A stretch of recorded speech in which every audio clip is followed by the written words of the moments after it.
who said that once at her workout group, and she said it slayed. So now she's saying it constantly, because it's like a new saying joke. What? That's what she said. What? Yeah, she's saying. Wait, she just fucking discovered The Office? She just now started saying this constantly, like she just discovered it.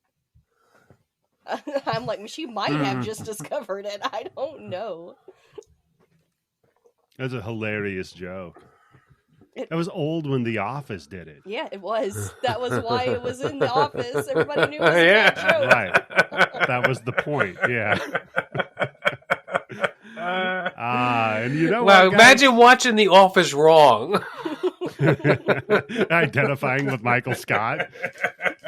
Oh my God. This week we beer bong like a sailor as we discuss the 1994 action adventure Double Dragon.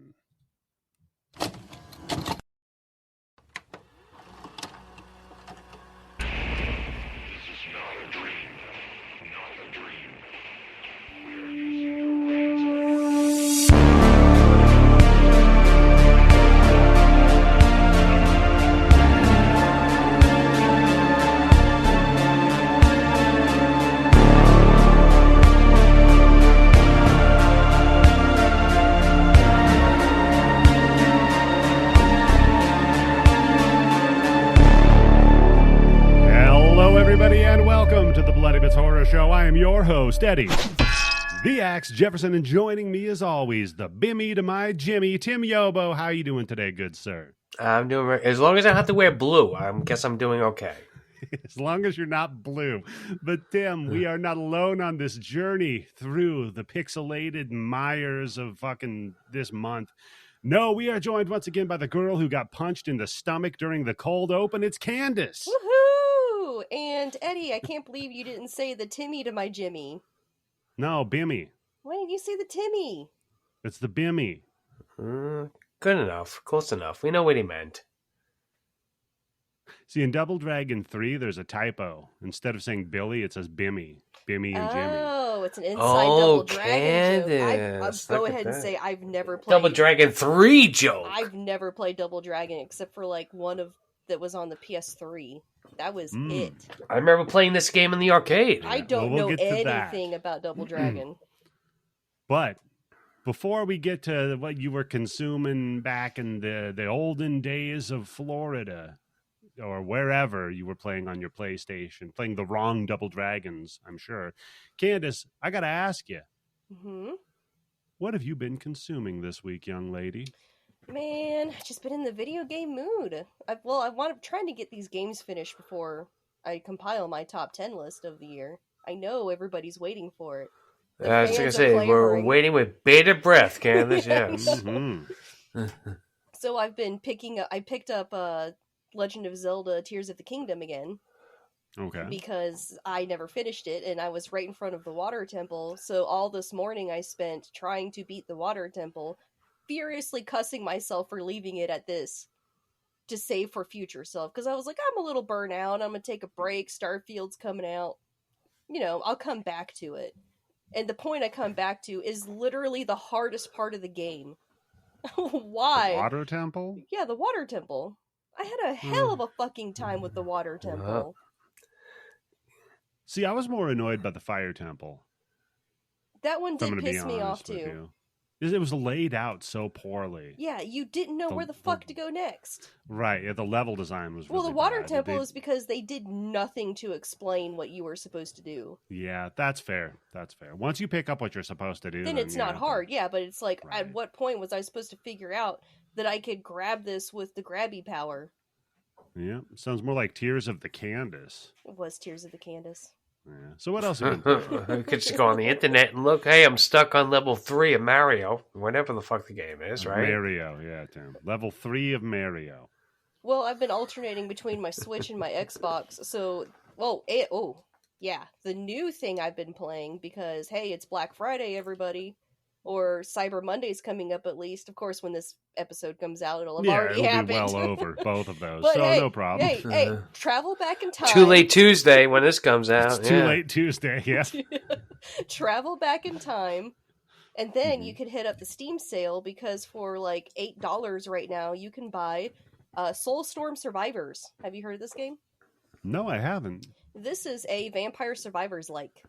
But But instead of the like more simplistic, honestly more charming old school graphics of the simplicity of Vampire Survivors, the purity of it, this one has like RPG elements, because you assign skill points, you level up, and the powers are more like specific. There's more like juggling, min-maxing in this game than there is in Vampire Survivors. But if you like that gameplay, it's definitely worth checking out. And the graphics are like 3D, like newer graphics. They're not cutting edge state of the art graphics, but they get the job done. I was going to say, it looks almost like a more cartoonish Diablo. Sure, I never played Diablo. That's that type top-down, third-person isometric Yeah, it is. perspective. Yeah, it's the isometric. Yeah. So I suggest that, and like I said, travel back in time. I think it's like $25 regular price. For Soul Stone Survivors. God damn it, that name. I know it's actually $10 regularly, but it's $7.49 right now. Oh, okay, well there you go. Can't beat that. Yeah, Fuck that shit, right? 25% off, Tim. Hell yeah. What a bargain. And doesn't look too bad. I might have to check that one out, Candice. And a little bit of video games that I'm not consuming, but my son is, because he finally figured out that I have a PC that he can get on Steam with. So he bought Left 4 Dead 1 and 2, because that was on sale for like $2 or something. Those are fantastic games. Yeah, he's never played them before. He's only played Back 4 Blood, and he didn't even play much of World War Z because he said it scared him. Which I was like, you're not my child, you pussy. I want a DNA test. I don't care what the doctors say. I'm the chick. Let me see your footprint. I have no room to talk. I was too scared to play Phasmophobia. But that's a scary game, okay? But no, he starts playing it, and he comes out, and he's shell-shocked. He's got the look that says, I just discovered something amazing. He was up until 1 o'clock in the morning playing Left 4 Dead. Not even the second one yet, just the first one. And he says, the first one's phenomenal. He says Back 4 Blood is not as good as Left 4 Dead. Nope. He said it's all 100% that AI director. Yeah, 100%. He just loves it, and he said it's still really popular, and he has no problem filling out a party. Oh yeah, that's one of them. Wow, like holy shit! How old is that game? Fuck, that came 14 out years, 2008, 2009, at least, yeah. Yeah. Or maybe That's the a second one fantastic came out game, in though. 2008, because that was when I was in college. Yes. Yeah, Left 4 Dead 1 came out in 2008. It kind of spoiled all the Jesus rest of Christ. those zombie shooters for him, though, because now he's played the real deal, and he understands that nothing else has even come close to what Left 4 Dead caught. They caught the magic. No one else has done it. No, and the thing is, it's Valve, right? Yeah. So, like, they don't release a lot of shit, but when they do, it's it's good, yep. I mean, like, look at people are still playing Team Fortress 2 and fucking Counter-Strike. That's the other game he started playing, because he realized I have TF2? a fucking PC. Yeah, he started playing Team Fortress 2. Team Fortress is the game that got me into computers, so that's phenomenal. It is a fantastic game too. Yeah.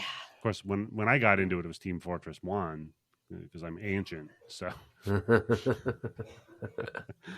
oh man. So okay.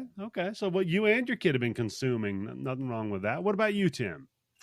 Not too much. I just saw Oppenheimer, which I watched like 45 minutes. I fell asleep. And then it was like 2 days later when I came back to it and I watched, and I was like, it's a good movie, but I don't understand what all the hype is. I mean, Cillian Murphy, whatever his fucking name is, he's really good in it. Robert Downey Jr., probably going to get an Oscar. Yeah. But just the hype that the movie had, just didn't live up to it. See, here's the problem. Tim comes out when everybody's talking about a movie. He says, it's okay. And then we're supposed to accept that. I do it. People lose their fucking mind. No, it's because you, like I said, you can't trust your opinion because you're a contrarian.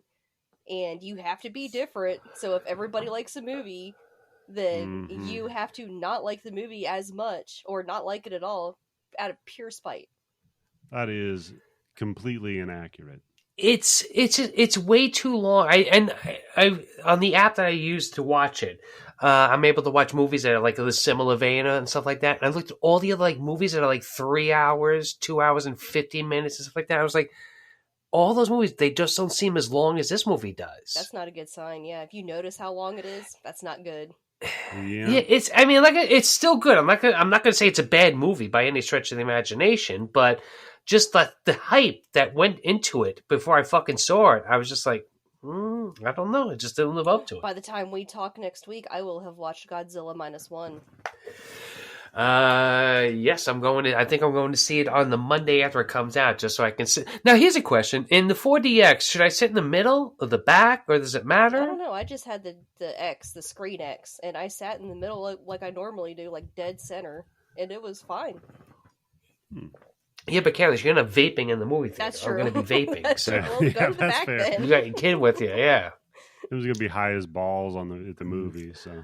Hey, son, hold this popcorn for a second. Maybe I should see this one. I haven't seen a Godzilla movie in forever. Oh, God, I have such a hard The trailer looks incredible. It looks like it's going back to like I'm assuming, especially from the title, like a remake of the original, from right? What I read, it's supposed to be a remake of the original, but it's Japanese. So it's like I've never seen a Japanese remake before. I don't know how they approach it. Yeah, that'll be interesting. Because, I saw the original, and then I saw the... I just love the fact that it's going back to Godzilla being this like force of nature, as opposed to this goofy, fun-loving character that he turns into later on. Like in the original, he is just terror incarnate. All right, so we should all go see it, and then we do a special bonus. That'll be our next bonus, Godzilla X-1. You know what? I'll do it. I'll watch a fucking Godzilla movie. Why not? Yeah. And by the way, that just reminded me. I just watched that Monarch Legacy of Monsters on Apple. Yeah. So nobody else knows it exists, because that's a joke, but it's a joke for a real fucking reason. Holy shit, it's so fucking good. It's that good? Okay, I'll add it. It's really, really good. I really, really like it. I watched the first episode, and I was not impressed. Ooh. Candice. I don't even know if I want to watch another episode, because I really We need Bobby as a tiebreaker on this, yeah. Yeah, Bobby, you think he's the fair and unbiased tiebreaker for kaiju stuff? Although I do like the fact that Wyatt Russell plays the younger Kurt Russell. How good is it, though? It's almost seamless. It's like, holy shit. Yeah, it's almost like they look a lot alike. Wow, Candice, shitting on fucking Hereditary, yeah. Oh, Candice. So, I haven't really been consuming a ton. I've been playing a lot of video games, but mostly old shit, because I've been falling in love with my Steam Deck, if I'm going to be quite honest with you here. I want one so bad. So I've been playing Dead Cells on there a bunch. I fucking love Dead Cells. A little bit of Hades, not so much though. Mainly Dead Cells. You like Dead Cells better than Hades? No, they're different types of games entirely. I don't know. I never played Dead Cell, but isn't it a roguelike? I played a ton of I played a ton of Hades, and I kind of dipped my toe into Dead Cells, but there was a big sale, so all the add-ons and everything were really fucking cheap, so I picked that up, and now I've been just kind of stuck on that. And Elden Ring, of course, on the Steam Deck, which is fantastic. I've been thinking about picking that back up again and restarting with a new save. Dude, especially on a portable, it is so nice. Here's my question is, I mean, you can play Xbox games on that, right? You can play pretty much everything on it, right? You could do it through xCloud, yeah. Can you play, like, online? Yeah. Tim, so if you had hockey on your deck, and I invited you on my Xbox, you could play? Hockey on your deck? Yeah, I could. If the hockey game's on Steam, yeah, absolutely. Put some Steam on your deck? I was playing World of Warcraft on it, the MMO. Wow, look at that deck. Yeah. And I mean, you don't get much more online than that. Oh, so. Speaking of video games, since we're talking about video games nonstop this month, I had a heartwarming experience about how video games bring people together. So when I was at work at lunchtime, I saw a coworker and he was wearing a Pokemon hoodie that I'd never seen him wear before. So I walked over and I was like, "Oh, you like Pokemon?" So we start, talking about Pokemon. We're in line waiting for food. And this woman behind us, I have no idea who the hell she is. I still don't know what her name is. She's like, "I like Pokemon too." And so we start talking about our favorite Pokemon and like the first games we played. And it was the coolest line ever. I was like, this is awesome. It was like, then we were just friends after that. This is how Menage a Trois start in Minneapolis or Minnesota. Yeah, and then another person, because I was at this vendor expo, I had my lanyard on, and I use an Overwatch lanyard. And this woman saw it, and she goes, "Oh, you play Overwatch? What other kind of video games do you play?" She said, "Are you a gamer?" So we start talking about the video games that we play, like what ones we're playing right now and our favorites. Video games bring people together. Look at that. They sure do. They sure do, especially when you get in the lobby of Call of Duty and you have I was just going to say, yeah, play a game of hockey and fuck up your position, see what happens, yeah. But if you identify publicly and visibly as a gamer, you'll make friends immediately. Nobody's identified my lanyard yet. I have a Junji Ito lanyard. Oh, what the hell's on it? That gives it, is it spirals? Some, yeah. Spiral stuff is on it from Uzumaki. There's some stuff from Tomei. Just different, like individual cells from the different comics. Edgelord lanyard. I'm joking. Yeah? I'm joking. Yeah, I mean, it might be. I haven't a room to talk. I have an Overwatch lanyard. Like, I'm so fucking cool. That's not edgelordy though. Like, at least it's not an Overwatch 2 lanyard. That's commercial compared to his. Oh, yeah. Tim, you would love this. I worked the retro game room of a convention down in Florida years ago. And they gave us a bunch of prizes for this game, League of Legends, that was huge back in the day. I know the game, yeah. Yeah, so people I had to come up with contests and shit for people to win prizes. So it was like land the plane in Top Gun or, things like that, right? Beat, whatever level of whatever, like the speed bike level of Battletoads. Yeah. So the lanyard things, there are, I guess, I've never played League of Legends, or it might have been the other MOBA game like that I don't know the name of. I don't know. One of those fucking Heroes of games. the Storm?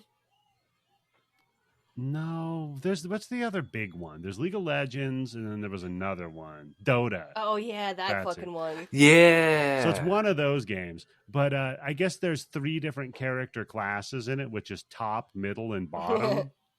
You want to guess what I ran out of first? Was it the bottoms? Was top and bottom. No kidding. Well, no one wants to be mid. Yeah. Well, that's being the middle piece of the human centipede. Let's just say that it's a really good, easy way to signal people with what your sexual proclivities are. What if you have both? Then you're verse. Verse. Right? That's versatile verse. That's the phrase. If you do both, I did not know that was a thing. Well, you learn something new every day. I'm sorry that hasn't made its way down to Missouri yet, Candice. BDSM hasn't made its way to Missouri yet. But I'll tell you what probably made its way down to Missouri is Double Dragon. Now, Candice, you said your experiences with the game is that you first played the PlayStation I think it was Neon. I think it was Double Dragon Neon. That one's not bad, actually. That one's fun. It was okay.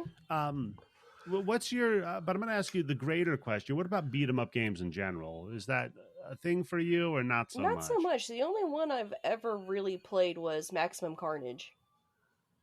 Because it's fucking Spider-Man. Is that a beat 'em up? Yeah, it's a beat 'em up. Yeah, that is a beat 'em up. That's true. It's the only one. Yeah, kind of.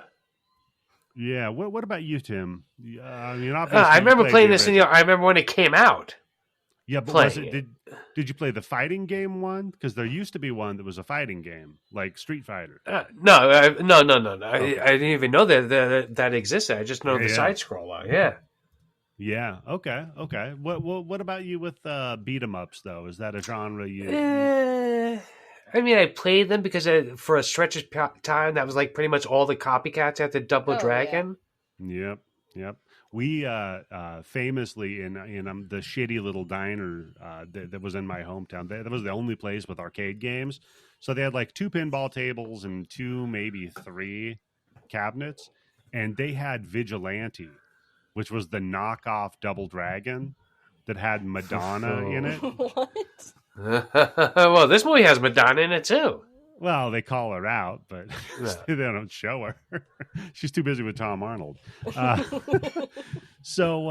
Dude, I used to have Double Dragon 2 was my favorite on the NES, but the video game industry kind of had a hard time of transitioning from arcade to console, especially with this genre of game, because the whole point was it was a quarter cruncher, right? Yeah. It was built to just extract quarters. Well, that's how most fucking games Where work. the hitboxes make no fucking sense. Yeah, exactly. And so then translating that to a console, the first one they really did it with was Double Dragon 3, and that was a piece of shit. But they never really kind of nailed it. I think the best for me was River City Ransom. That might have been the best example of a beat 'em up that was fucking fantastic. I've heard people talk about it. There's a niche fan base for beat 'em up still to this day.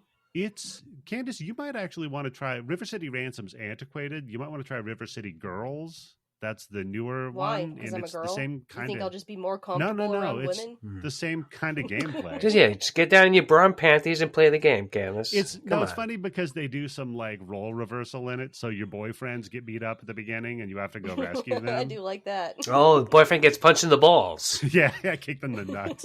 Yeah. No, what was cool about River City Ransom was it was a beat 'em up, but then there were towns you would show up in between levels where you could go spend the money you collected to upgrade your attacks, get different stats and things. So there was RPG elements built into it. And that was back on the NES. Damn. Which is fucking crazy. That is crazy. That's really advanced. Yeah. It was Did you have a code or was there a battery in the cartridge to remember your fucking build out? Password. Passwords. Jesus Christ. Oh my God. Oh my fucking God. Although I wonder all the different crazy ass places I had to write down fucking passwords. Yeah. I wonder if in Japan it had the save file, because it might have been a disk system game. Because a lot of the games we have here with passwords, the problem was we didn't have a floppy drive hooked up to the Nintendo, and they had that in Japan. I can't remember what game it was for the Nintendo that came out that had the first battery in it. Was it Fantasy Zelda. Star? Zelda? Legend of Zelda was the first Nintendo one. Phantasy Star on Sega. Yeah. They just put a CR2032 battery in it.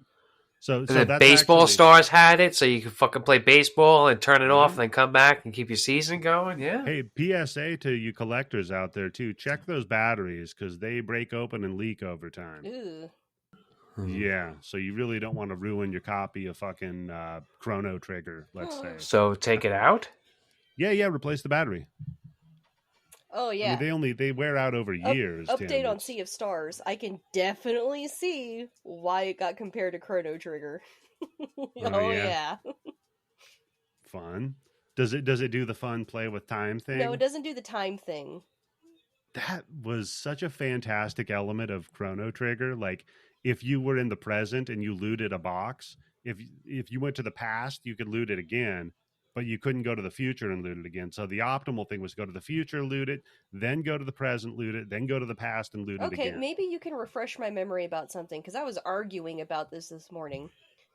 Sure. In Chrono Trigger, once you unlock the time travel and you unlock the end of the world, you can just go straight there to fight Lavos, right? At any point. At any point, yes. Okay, good. Candice, who were you arguing with this morning about this? My husband. Yeah. He's never even played Chrono Trigger, and the motherfucker's still arguing with me. Eat a dick.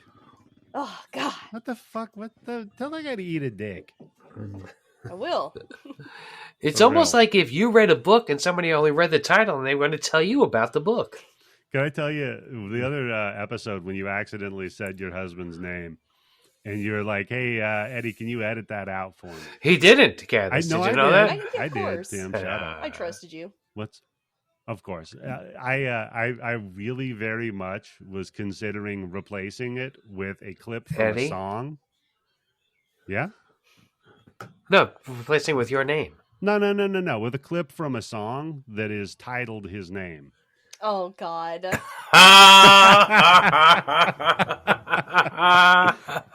like, well, technically, I edited it out. I did, I yeah. edited out you I saying didn't it. do it, though. So you two are double dragon virgins. So I've Candice's husband's name is my cousin Dupree. Right. Literally. See how it worked out? No, his name is Mr. Jones, right? So this is you guys have been deflowered to the Double Dragon experience now. This is the first viewing for both of you. Yeah. This is my first time. I am pretty sure I did not even rent this when it came out. Oh, my on husband. VHS. I was like, hey, we were going to watch Double Dragon for the podcast. Did you want to watch it with me? He said, no, you enjoy that. Oh, you've seen it. Okay. So I got to ask, guys, would you suggest our listeners watch the movie before they listen? No. No. Only in the certain setting. I suggest this movie for people who want a party movie with their friends. Yes. Okay. Because there's enough going on that you can laugh at or comment on and have a good time. And there's not a lot of slow parts. Or put it on where you're playing a turn-based game. You know what I mean? Something that's not frantic. So you can be looking over and be like, wait, hold on. Is that the fucking Terminator? Is that the T-1000? Where does he get his clothes? God, the my clothes God. In this movie. Okay, so 1994, written by Paul Dini, who's famous for writing the Batman animated series, also wrote on the D&D cartoon back in the day, and Tim, recent addition to the blood bank, Gilligan's Planet. Ooh. That's why you put Gilligan's Planet in it? Not for me. It is a tie-in. Okay, I nice. saw it and I was like, what the fuck is Gilligan's Planet? And turns out it's an animated Gilligan's Island spinoff where they go to outer space. Yep, they just didn't learn. Woo! Boy, howdy. Does Imagine the chances of that, being on a fucking cruise ship with those people, that happens, and then you get rescued, and then getting in a spaceship with the same exact people, and the same thing happens. It's rife for a modern reboot where they're the first, commercial space tourists from Elon Musk's SpaceX company. I'd rather hang out with Gilligan. And it'd be Rogan's Island. So it's Joe Rogan, Elon Musk, whatever their other cadre of assholes is. Hopefully Bert Kreischer. They can just jettison him into the fucking sun. That piece of shit. Rogan's Heroes, yeah. Rogan's Heroes. Shut up, man. That's pretty good. Okay. Also written by Neil Shusterman. Yep. And Michael Davis. The only reason I call out Michael Davis is he wrote Shoot 'Em Up, which is one of the hard-dicked Mount Rushmore, let's say. Yeah, but doesn't need a lot of writing to it, really. Needs to be added to the hard... Shoot 'Em Up and... Go again, sorry. A movie that needs to be added to the hard-dicked Rushmore is Speed. Have you guys watched that in a while? Yep. No, I agree 100%. Oh my God. Yeah, that's one of my, I've been rewatching all these old movies and I watched that one and I was like, this movie would have been fucking perfect for big, hard-dicked July. Because it's literally never stops. The movie literally never goes underneath 50 miles an hour for the entire thing. How did I not pick this movie? Yeah, no, it's fantastic. It definitely has a spot up there, for sure. With Crank and Crank 2. Crank 2 and Speed. Crank 2, Speed. Yep. There you go. Yeah. Shoot 'Em Up. Shoot 'Em Up. Oh, look at that. Yeah. Yeah. Noticing a theme here. So starring the chairman of Iron Chef America, Mark, what is it, Dacascos? Yeah, it's like Dacascos, I think. Dacascos? Yeah. Playing Jimmy. Mm-hmm.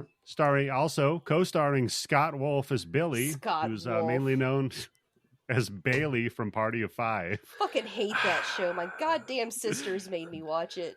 So God, I see him too. and I just get mad. Yeah, I never watch it, but I just remember watching the X-Files or The Simpsons and seeing commercials for it. So that's how I knew his face. I'm like, oh, that motherfucker. He fucking sucks at acting too, man. I hope he's not listening, Scott. I'm sorry, bud. You know what he looks like? He's a worse fucking guy who played fucking Johnny in fucking Mortal Kombat. This Johnny is Cage? Yeah. Johnny this Cage. Is Z-grade Tom Cruise. is what they were trying to do with him. Yeah, you nailed it, Candice. Z-grade Tom Cruise. Z-grade, like, is that the name of the god? Z something? Xenos or something? So Zemu, or whatever the fuck. Then you've got Robert Patrick playing Koga Shuko. Oh my god, this character! Yeah, he's doing his Scarlett Johansson in this movie, isn't he? Well, no, he plays, what's his name? Is like Neil Wasserman or some shit, but he changed it. This fucking character reminded me of an ex. Oh, Yep. really? Wow, Candice. Was it An ex- the out of sight duster? Or was it the Brian Bosworth It's hairdo? confession time. The glasses. Uh-oh. That fucking big suit that you can't tell if whether that's a suit or you're going to do one of those fucking squirrel suit things and fly away. I think it was the eyebrows. Or the facial hair. Go ahead, Candice. The floor is yours. The bad magician facial hair. Okay, so dated this dude named Randy, and he was one of those white guys who just loved Japanese culture. He was an otaku. Oh, He was buddy. an anime fan. He wore like the silk shirts with, fucking Dragon Ball Z on it and shit. And in my defense, he was actually really hot. He actually was really hot. Oddly enough. He was like a unicorn. That's what they don't tell you, though, sometimes. Dragon Ball Z hot? But okay, the real clincher here is he also wore a duster.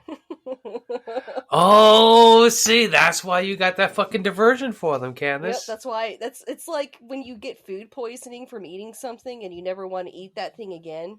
That's dusters for me. Okay, so now all of That's the YouTube the videos pins and dusters. line up. Dusters are fucking cool. Yeah. You had your little heart broken by a man in a duster. Shit. He didn't break my heart. What happened is I broke up with him and then he started talking shit about me to everyone, lying through his goddamn teeth. And then the girl he dated afterwards was fucking ugly. That's a huge insult. Oh, that's the best revenge. That's the best revenge, yeah? Yeah, that's a pretty huge good. insult. And then he got fat. Well, So it's kind of a win-win. that's on him, though, the getting fat. You can't look at that as like a reflection of yourself. Yeah, but then I get mad at myself because I was like, It would have been worse if instead of getting fat, he got what rich. the fuck were you thinking? Sort of thing. Oh, to Yeah. yourself. Yeah, that's fair. You know what? We all make mistakes. You were blinded by the duster. That's, Oh man, he had those beautiful green eyes. He had these really big, beautiful green eyes and like this. I don't care about the eyes. Let's talk about what kind of duster was this? Did it have the special flaps on the shoulder? Did it have He had a 6-pack. Oh my god, he was hot. Fuck that. Tell me about his combat skills. Was he good? Did the duster have like a button in the back so it had like an extra wind flap? Did it have the little straps you put around your legs so when the wind blows? You know that he had katanas. Did he have a ponytail? No, he had short hair. Of course.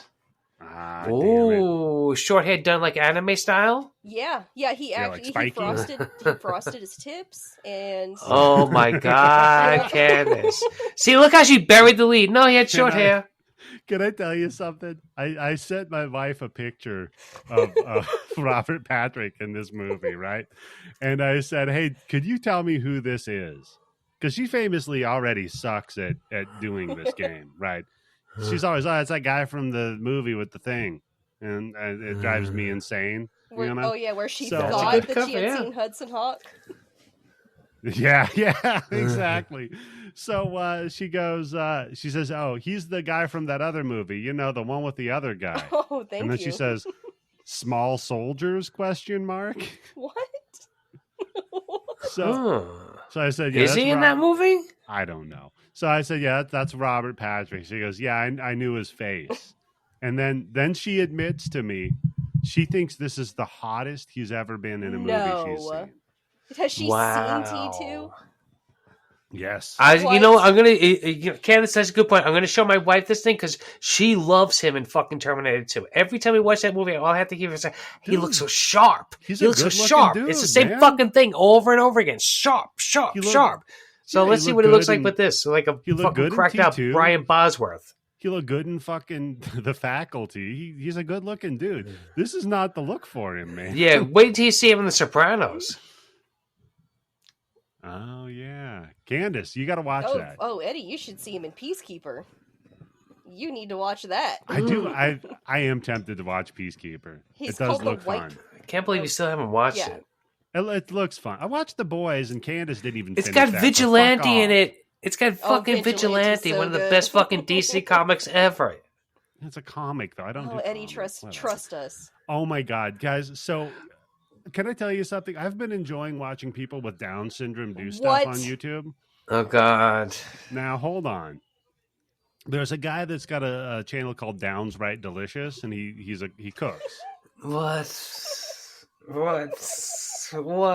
Come on, Now- man. Come on.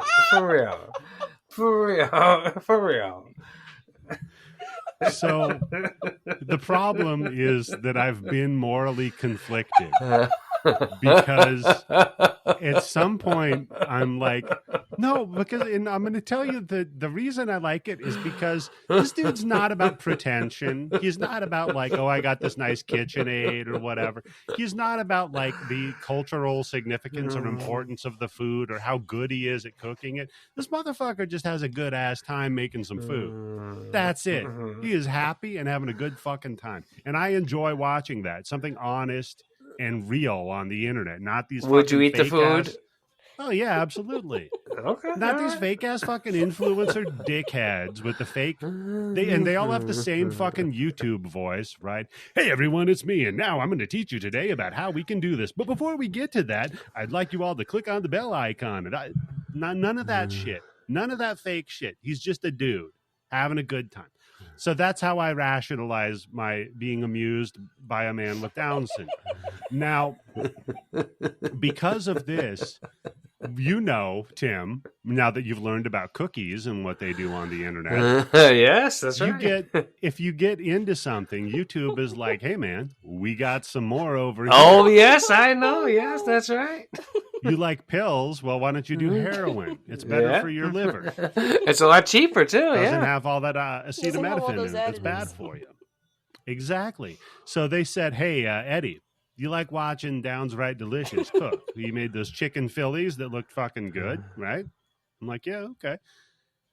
We got a Down syndrome guy with nunchucks. Oh no. Is this like a before and after? No. Okay. This is a dude fucking killing it with nunchucks, Tim. Killing it. Like Michelangelo from the Ninja Turtles. Okay. Killing it with fucking nunchucks. And I watched it, and then it ended, and I thought, you know when you beat off to porn and you're like, oh God. I kind of What have I done? I had a little bit of that because that I think was on this knife edge where I can rationalize watching it without like this is a freak show. You know what I mean? Like at some point, Well, he's doing good with it, right? Dude, he was fucking killing it. But I don't know if I can keep watching that. I might have to delete that. Candice's YouTube dog is account. crying just because it's just the thought of it Because too. I can't stop laughing. I might What's have wrong? to- What's wrong? I might have to delete that YouTube account. But then I asked my wife about it. I said, okay, you're a better moral arbiter than I am because I'm out the window. I said, is it okay? And she said, no, not really. But you also watch that Masao guy that might have schizophrenia, the Canadian that cooks. Ooh, And yeah. that's like the same thing. Why do you only watch cooking shows with fucked up chefs? Because he wants to feel superior as a cook, Candice. He's like, look, I can cook better than this guy.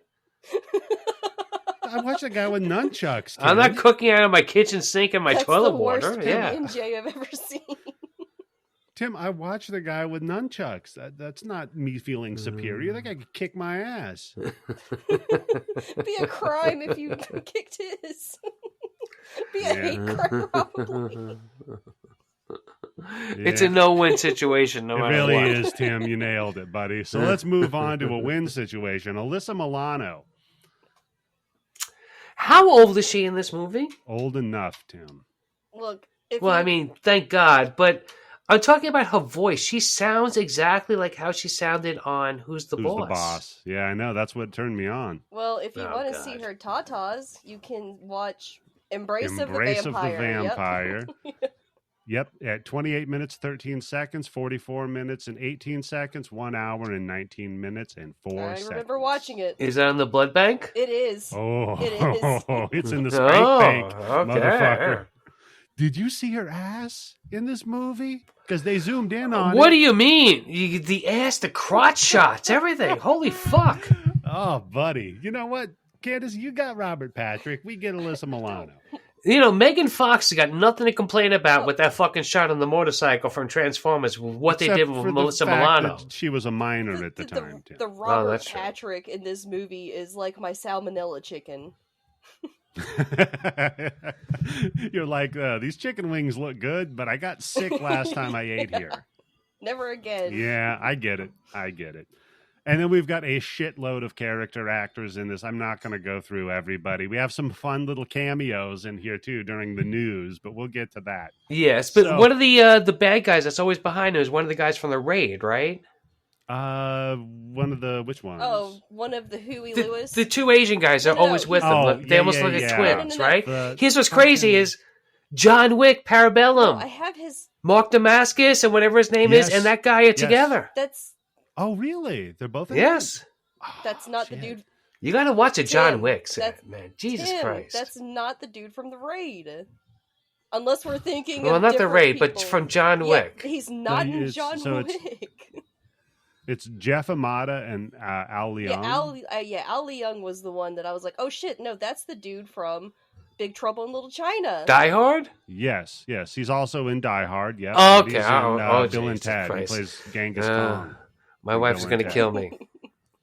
At least it wasn't me. Yeah, see, I haven't seen. I've only seen the first John Wick, so I don't. You got me on those ones, Tim. They get better and better. Oh, and I like their fun names in this. Huey and Lewis. Huey and Lewis. What's the news? Huey and Lewis. Hello. I'm. Oh, Who's you the also have boss Michael now? Berryman. How? Oh my God! Yeah, when she said that, I was like, "What the fuck?" I laughed. Yeah, and you also have a cameo not cameo, a little appearance by Michael Berryman, who plays the leader of the Hell gang yeah. that gets shadow choked out. I love him. Pluto from The Hills Have Eyes, of course. Yeah. Yep. Fantastic character actor. His eyes are uneven. It looks great. He's got to be So- a character actor. Or what else can he do? I could be a leading man. See, this is the thing. The very last thing we can make fun of is ugly people. We'll always be able to make fun of them.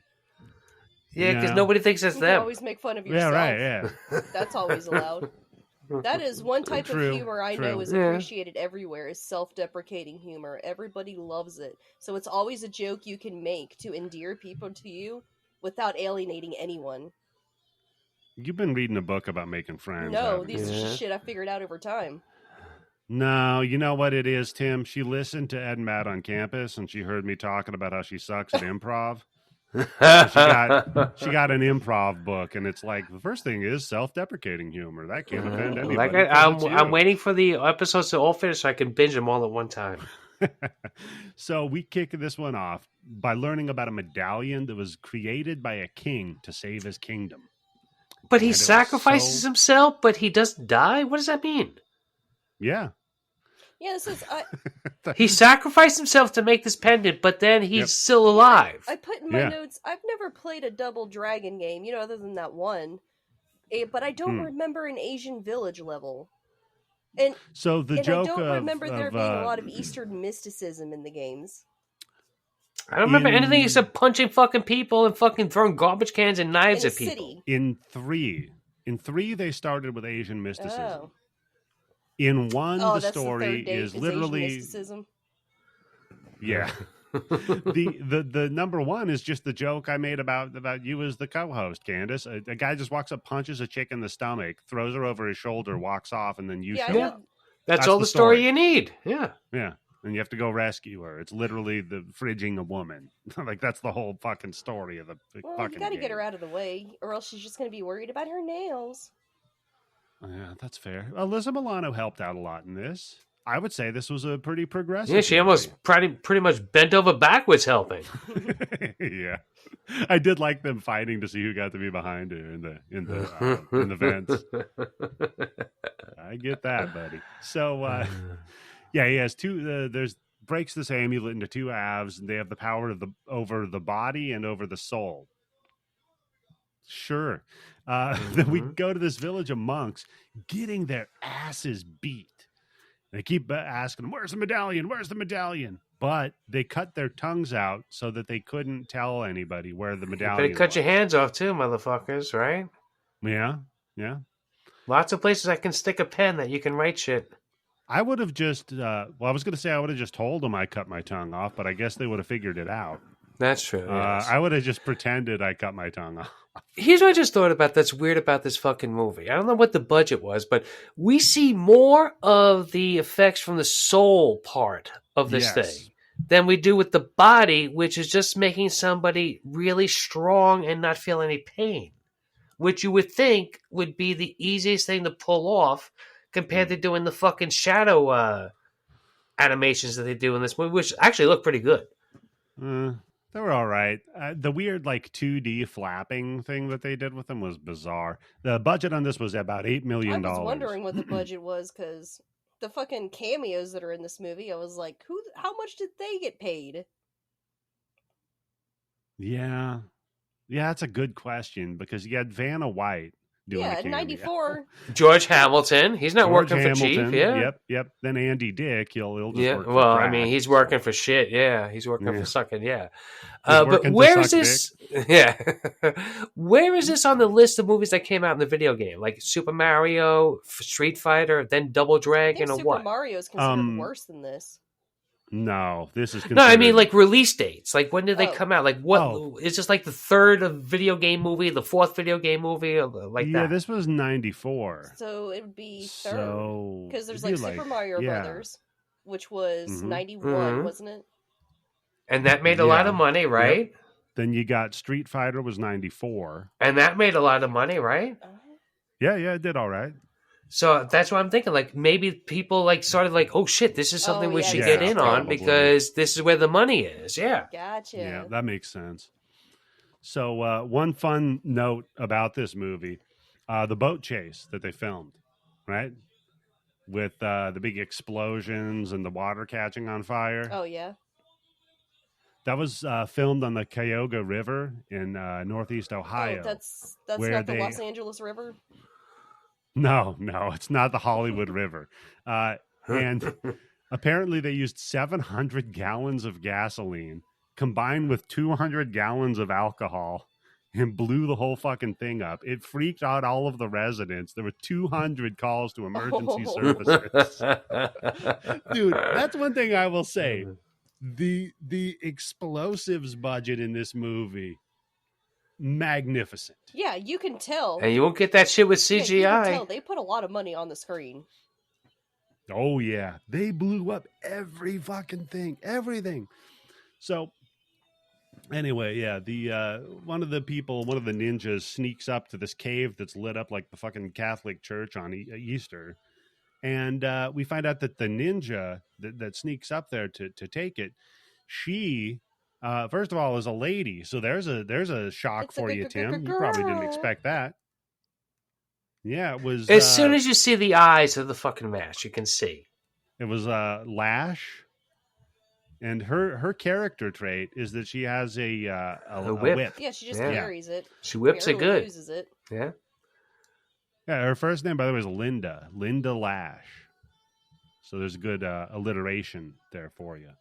So she whips out her weird satellite phone and calls up Robert Patrick to tell him hey, I got it or whatever. So we cut to we're in New Angeles in the future in 2007. Yeah, I had no idea that this was a cyberpunk movie. Yeah. Yeah, is this necessary? Sure, Tim. Come on. Is it necessary to put giant fans on all of the skyscrapers to blow away the Yeah, smog? I'm always down for. Is that what they were doing? Yeah, that was the point. I'm always down for a cyberpunk movie, though. Ah, man, I love it. I love the fucking stupid. But Double Dragon, it's future tech is so dumb. I love it though. And the next note I have is like, holy shit, I forgot it was Robert Patrick. He looks insane. He looks like he's having a great time doing this movie, though. I mean, I will say that everything you ever see him in, he looks like he's having the best fucking time. But he looks insane, Tim. This Brian Bosworth meets the nerdy guy from Grandma's Boy is what he's got going on.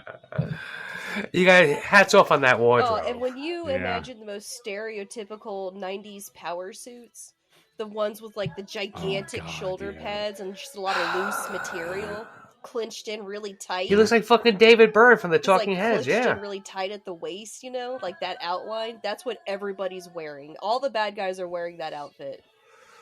Yeah. And now throw a duster on top of that. Oof, it's a where it looks like he literally looks like he's wearing a wingsuit at some points. Yeah, it does. Yeah, like he could just take off. So he gets pissed off because he's like, "Where's the other half of the medallion, you dumb bitch?" And she's like, "I don't know." But it glows. He picks it up and it turns him 2D for a second. Oh, and he just flops on the ground. Yeah, he got pulled into one of Freddy's nightmares. He really did, yeah. Then we cut to this karate tournament where they're piping in crowd noise to make all the disinterested extras sound like they're enjoying what they're watching. Oh, by the way, I would suggest everybody watch this movie, but like I said, for fun. Don't pay attention. Sit down and watch this movie. Yeah. Just let it like kind of ooze over you. Let it just kind of envelop you. Don't pay attention to it. Just let it happen, right? So Billy and Jimmy lose this tournament. But they win the war because after the tournament, they beat the shit out of the guys that beat them, which to me, I think that means you should win the tournament. He says, "Eat some fist, buttheads." And you know what I think they should have said? Eat some butt Eat fist some head? fist buttholes. That works. Is this where we're having the fucking tag team death match? Anybody can join fucking tournament? I thought that was a reference to like Player 2.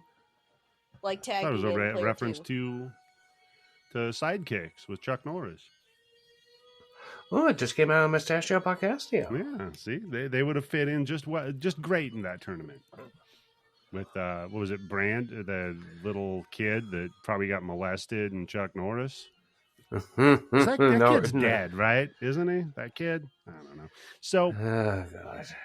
I think we got through that whole show without mentioning that, but yeah, thank you. So yeah, Billy and Jimmy, they lose the tournament, but they beat the guys' asses, and you get a nice like back body drop onto this table, and while there's just this little person in the back fucking whacking off with some weird plunger thing. Oh, what the fuck was that? Isn't this like an aftershock? They keep having these aftershocks, and it looked like it had like a hydraulic system. Like hydraulic structure. Right. Yeah, it's like propping up the building or something like that. And we cut to a Jack City commercial. I go to Jack City every night after the edible hits. Heyo. I was going to go to Jack City over here watching Vanna White on the news. Oh, Vanna White, man. She's still doing it. Isn't she just now retiring? I think so, yeah. No, I think she's staying with the show. Is she? Well, she was going to retire, but then they made the letters touchscreen, so she didn't have to physically turn them. So it's a lot easier. Her agent demanded it. Part of the union. Yeah, exactly. And then they cut to Andy Dick with the weather, which I thought was fun. Andy Dick. I was not expecting him to pop up in this movie. Wow, that's somebody you really don't want to see anymore at all, even to before you knew what was going on with it. At this point, I'm actually enjoying the movie because I'm like, oh, how kooky. Everything's all colorful. And yeah, everything's cool. Yeah, it's Andy Dick kooky. And then Andy Dick shows up, and that's when the weird vibe started. Candice just got a surprise dick popping up on her, and she wasn't ready for it. Just put a weird vibe in the room. So... Then they talk about how the ocean raised up to Hollywood and Vine, so it's flooding and yada yada. So the boys are hopped into their fucking shit car that is powered by garbage, like the flux capacitor and Back to the know Future. What? Hold on. If you can somebody invented this goddamn thing, we don't need fucking fossil fuels anymore. We just need newspaper or fucking Kansas shaving cream. Put a fucking burn barrel up, and that's your engine. So that's why there's all those burn barrels in Yeah, that's how post-apocalyptic the movies. cars move. It's the gas station. Oh, it's like those fucking electronic car charging spots. Yeah, exactly. Okay. It's like a Tesla charging station, Tim. So they're driving by, and then they see this hot chick in a schoolgirl outfit. Well, that then they needs start help. seeing like all these crazy people. Well, by crazy people, do you mean we're in the Yes, Warriors now? 'cause That's the movie the we've one, entered? Yeah. he's not an extra, but he's like a side character sort of for the bad guys, where he's got like the scary clown fingers, but he looks like he's put olives on the ends of. Yes, what's up with those fucking He's fingers? I was gonna say. Well, he's got like maybe because it's L.A., it's like Mickey Mouse gloves or something. I don't know he's what the going fuck with. those things are. I don't know what's going on. It was weird. Yeah, because at one point he's crawling on the floor and you can see his fingers bend all the way fucking back from where the fucking fake ones are, where his real fingers start. Yeah, it doesn't work too well. So turns out that the schoolgirl in the middle of the fucking gang-infested escape from L.A. hellscape that we're in, turns out that was a dude. Yeah, it was a trap. Yeah, imagine. And the Mohawk gang from jumps them. As you watch this movie, you will notice that these are some of the dumbest fucking people. Like, they're either clearly supposed to be dumb, the movie is clearly showing that, or just the characters' choices are so dumb that even though this is supposed to be a smart character, they still come off as a little touched. Yeah, everything in this movie is idiotic. Wait, who's supposed to be a smart character Isn't in this Jimmy movie? supposed to be a smart character? Like, the older, wiser brother? Jimmy? I think No. so. Yeah, I think that or He's the idiot. He's the guy who fucks the whole thing. He does a vols, and they win the fucking championship, and he comes in and does something stupid and fucks the whole goddamn thing up. Yeah. No, Billy was that's Scott Billy. Wolf. Yeah. Oh, okay. Yeah, no, I all guess right, yeah, Jimmy's maybe you're right, supposed yeah. to be, and then maybe the girl they're with that dies first, Satori. Yeah, it's supposed The one who adopted them as a... Yeah. What? That's their age that adopted them, like a Republican or something. Yeah, I was just going to say 2 weeks in a row we're coming up with these weird fucking people adopting people like 3 years younger than them. Yeah. Yeah, you got me, buddy. So their gang PDA pops up and says that there's a $50 toll for the Mohawk That is her. gang.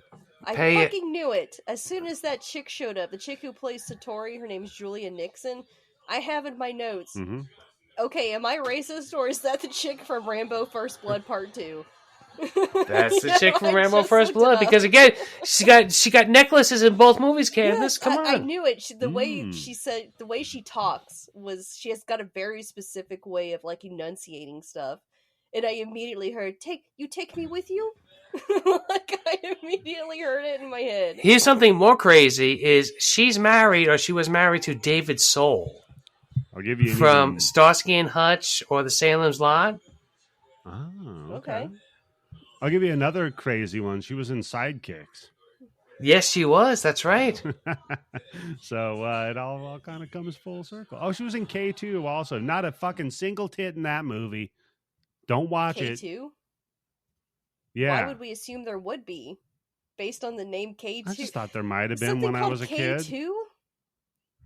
I was a kid. I don't fucking know. The letter K, it's like real erotic to you or something when you were a kid? It's nothing sexier than the letter K. It was about like snowboarders, 2. wasn't it? Snowboarders fuck all the time. I figured that's what was going to happen. Look, I don't know how things are done up there, but snowboarders do not fuck all the time in Missouri. No, they do out here, let me tell you. This is back when I was a snowboarder. So they get the gang PDA that pops up. Then Abobo. Oh my god. Named after the video game character I don't Abobo. know a whole lot about Double Dragon, but I know the name Abobo. That's literally the only thing besides the woman getting punched in the stomach, Candice. Billy, Jimmy, Abobo, women getting beat up. That's Double Dragon. Okay, yeah. Because wasn't there like a spin-off video game called Abobo's Big Adventure or something like that? Yeah, but that's actually good. That's like a goof where it's a kind of a retro. It's an homage to a bunch of retro games, and that's actually kind of fun. So then they're like, yeah, fuck this noise. We're gonna get out of here. Oh, but before then, Abobo, he does his big bit of calling them Ugg. Oh yeah, and Home Lee. And Home Lee.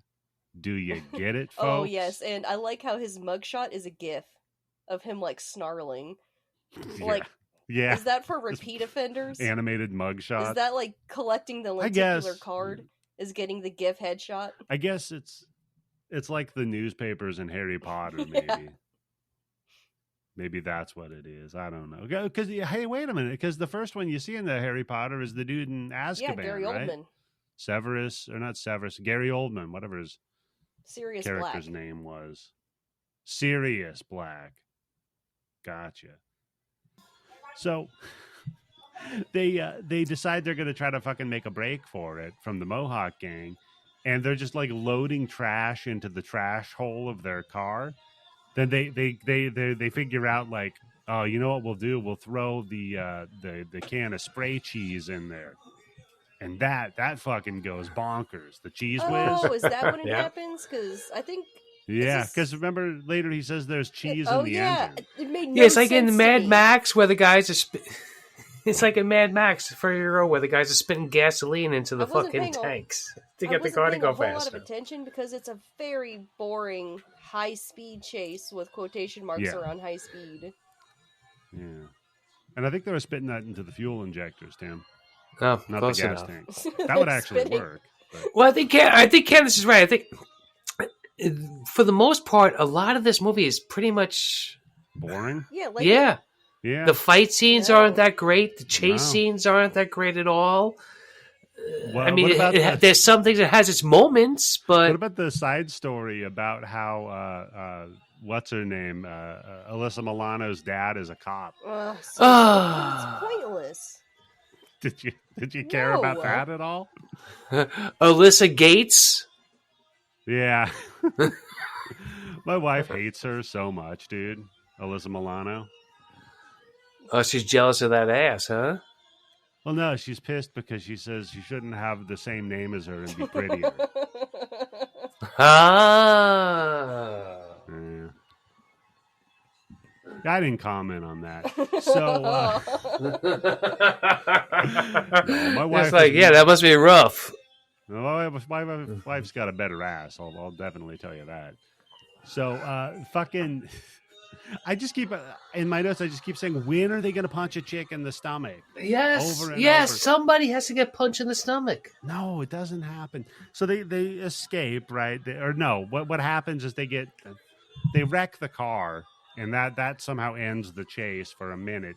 Then the power, what is it? The Power Edge gang or whatever. Oh my God! Power Core. Hold the fuck on. Tim, I'm agreeing with you right now. That this is more of like they're making Spy Hunter references. Like I wasn't going with the Spy Hunter route, Candice, but okay, I'm glad you agreed with me. Double Dragon in this movie.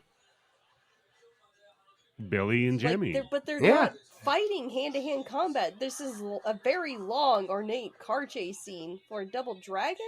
Yeah, that's true. Yeah, I have written that so many times. Oh, you remember the car chase scene in Double Dragon? It makes no sense. I literally, when I said that their flaming car is being chased by a big truck with teeth on it, wouldn't this be a better Twisted Metal movie? I mean, this one section. Or Maximum Overdrive, or Mad Max, or Duel, or anything except for fucking Double Dragon.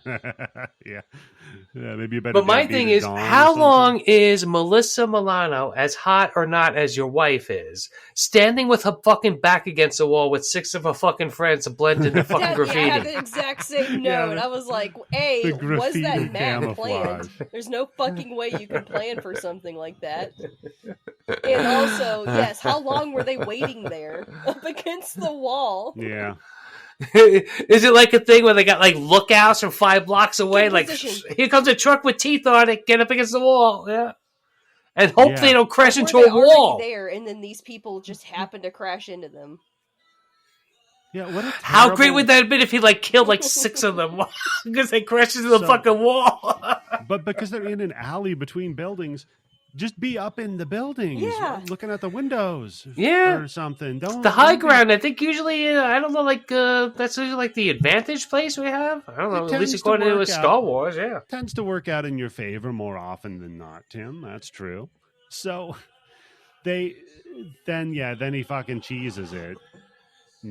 gets in the fucking thing because Marion leads the power core. Oh my And god. I guess in the middle of the thing, Abobo drops his fucking PDA.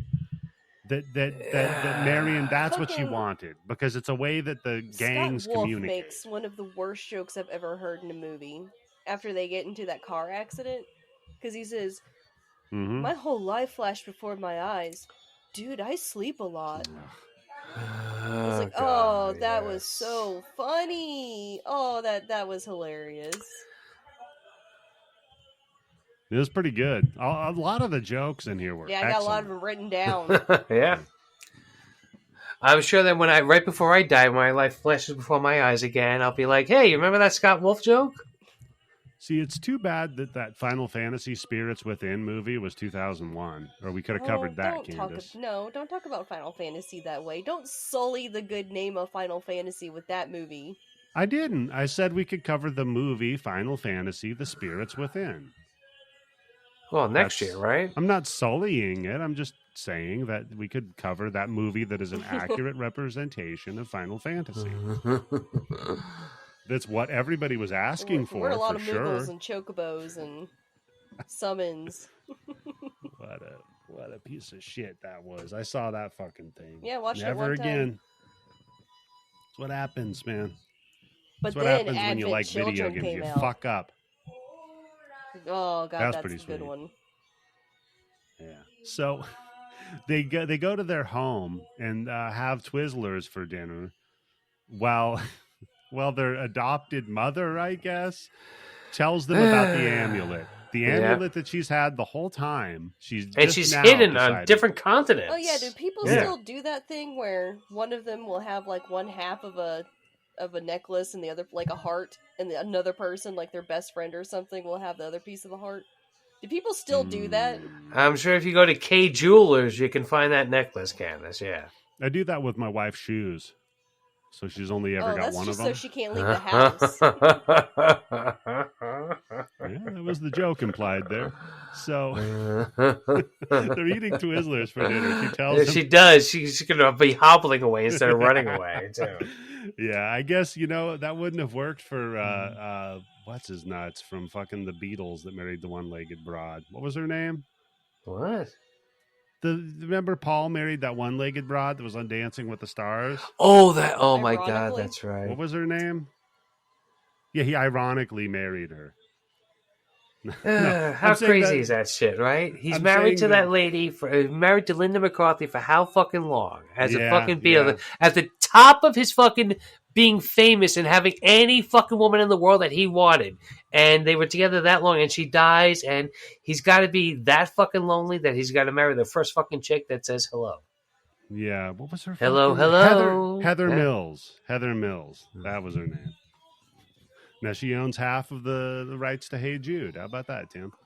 So anyway, she got married with no prenup. That's what she got in the divorce. I don't think they had a prenup. You can have Hey Jude, but you will not have Lucy in the Sky with Diamonds. Well, I'll tell you what. I don't think she's working now. So I think she's being cared for. Holy shit. Okay, here we go, Tim. I'm going to give you the over-under on what she made. I'm not going to call it what she was given, what she made. In the divorce? Here's the over-under. Mm-hmm. Here's the over-under for you, Tim. The over-under is $15 million. You got the over or the under? Oh, I already got over because I already had a much higher number in my head. For marrying Paul McCartney and then no prenup? Yep. She got $16.5 million lump sum. Mm-hmm. Another 7.8 in assets. And $3,500 per month. Wait, $3,500 a month? No, $35,000. Oh, I apologize, per month for their nanny and school costs. Oh my god! Now, you're ready for me to really put some stink on it? That's in pounds, not USD. That's more in USD. Oh, yeah, it is, baby. Back in 2008, when the dollar was not really commanding a ton. And where's the inflation calculator for that? $7 million in assets. Oh God! Now Good that's like for what, 50 her. million? Yeah. Good for her, man. What a come up. That's the biggest come up a one-legged lady has ever had. Let me tell you. She no longer Good has for to work at IHOP. So that's shut up, Candice. I was trying to make a joke like if they tried to sue. I got to give you that one. The improv work is. Oh, thank you. is Wow, look funny. at that! Yeah. She challenged That's me. good. No longer has to. You know what? I got to challenge you more often then. I get a better performance. So then we cut to them, I guess, just doing experiments on Abobo because he failed. God. Koga. And he just like shrieks and we cut away. We go back to Marion at home with her brother and her dad. Okay. And Did you guys notice when we this with the guards? Like when Abobo is being like carried off, to his fate because he failed to get the other half of the amulet. Like, if you notice that the guards are just holding his hands, they're just holding his hands. Yeah, he's not being restrained at all. He could totally bust loose, no problem. Yeah, it's fucking stupid. Yeah, and then they strap him into the chair, and then they do whatever they do. This is when they make the joke about Madonna married to Tom Arnold. They got a divorce, and she's seeking time away. Yep. So Marion's dad's a cop, and she wears a wig around him because she can't have short hair. I guess. Yeah, and then her cop father is obsessed with Uzis. Remember when Uzis were the absolute worst thing a bad guy could have? Like, you knew the cops were fucked when they said that they have Uzis. Yeah, man. Everybody used to. Oh man, an Uzi, that was a badass gun. Yeah, that you didn't fuck with someone. Not with an Uzi. Nary a single school shooting has ever happened with an Uzi. Yeah, it's because they're shitty guns. Yeah, they jam. They're fucking. Yeah, they're not dependable. You can't Why the fuck aim would with them. They're terrible. No, of course not. You fire For it one 15 time, seconds, and then the recoil makes it fly. Yeah, and then there you go. But he's a cop, though. They don't really have to be too accurate. They'll get their man, or they'll get somebody who looks like him. They'll get somebody, exactly. Well, why was your baby at the crime scene? Yeah, listen, if the baby would have just complied, I wouldn't have had to kneel on its throat and kill it. Jesus Christ. Yeah. Happy Shanks giving. And that's what I come back to. Yes, thank you. We're just talking about police brutality, Tim. I have my earphones in, yes, but so then I guess we find out that her dad, the cop, he blames Power Corps for all the shit that's going on. Yeah, wrong. Antifa. Yeah, exactly. Yeah, it's Antifa, right? That's why she got that short hair, see? Oh, it should have been blue, though. The stereotype is that the blue-haired women this cause all the clubhouse problems. that they all, like, the Power Corps hangs out in? Does that count Soldier as House. a club? So it counts towards all 90s movies had a club scene.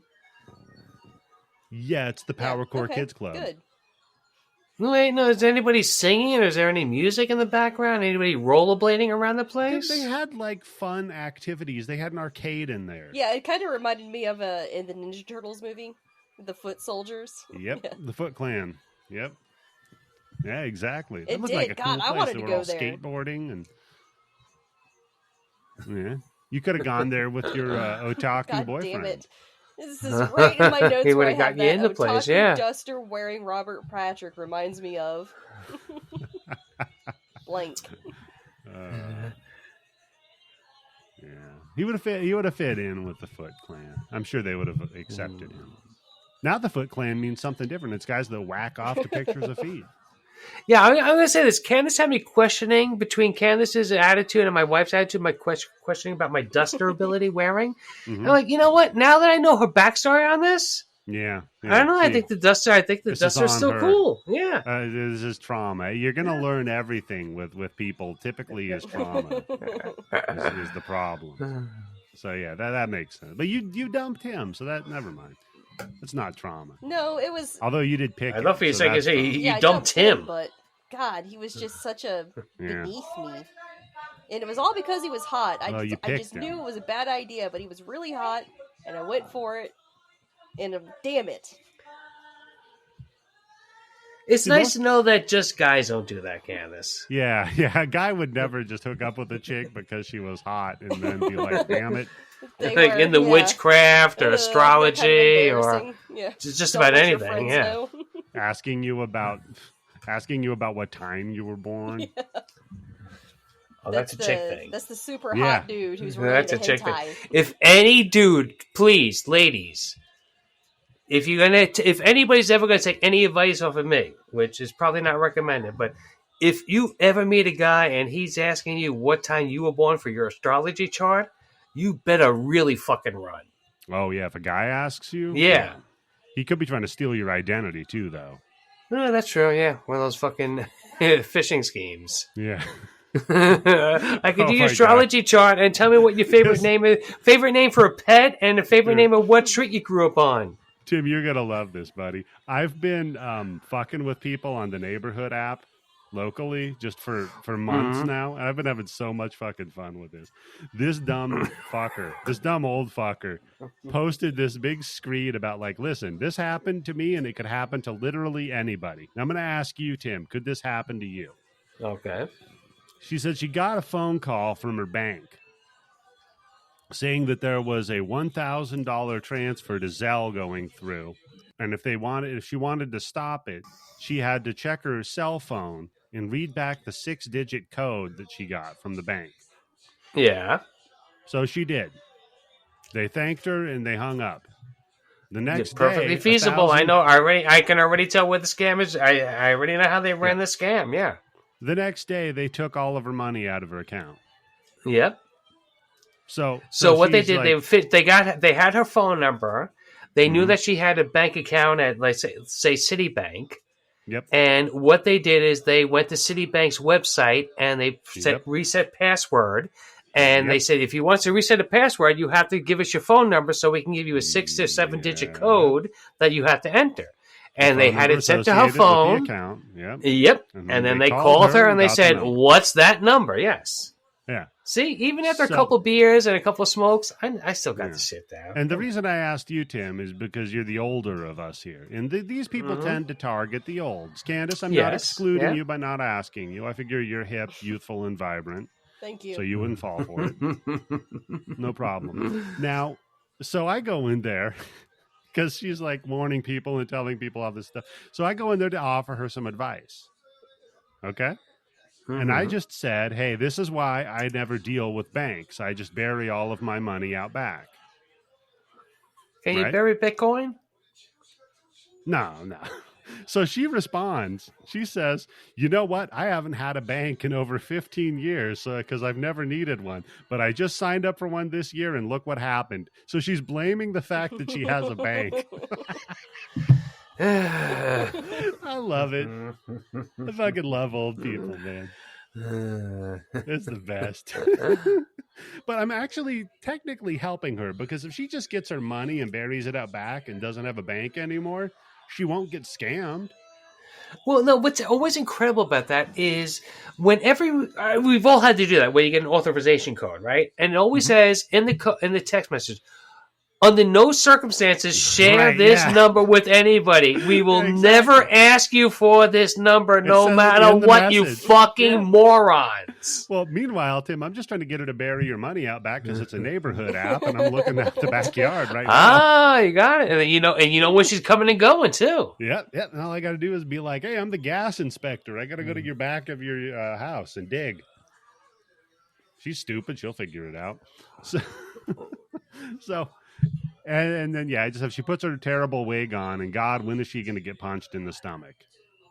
Back to the wow. Nope. So, is it because she covered up her blonde pixie cut, and that upset you? I did like the pixie cut.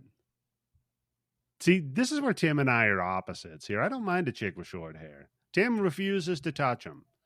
No. Some women look very good in short hair. But if I had my overall pick, my preference is longer hair. But there are plenty of women that are beautiful with short hair. Isabella Rossellini, short hair. I don't think we've ever seen her with long hair. That's right. Yeah, she's never had long hair, and she's fucking incredible. Yeah. But overall, that's my thing. Long hair. Every time I start Long getting... hair, don't care. But her hair looks like kind of like an orange rind to me. Yeah. She kind of looks like Hawk from Buck Hudson. Rogers in the 25th century. Chef Robbie will Buck know who I'm Rogers. talking about. So then Shuko shows up at the Lee's pad. He's like, give me the medallion. And notices that Bimmy has the other half of the medallion. So they're all like, oh, we're going to make a run for it. And then my note is, do they live in Man's Chinese Theater? why are they in a theater? Yeah, that, and is it also set up for Ultimate Ninja Contest? Yeah. Well, every place that we come to is going to have that cool, easy to climb rope Netting, net thing. yeah. Remember that from Double Dragon when you climbed up the net?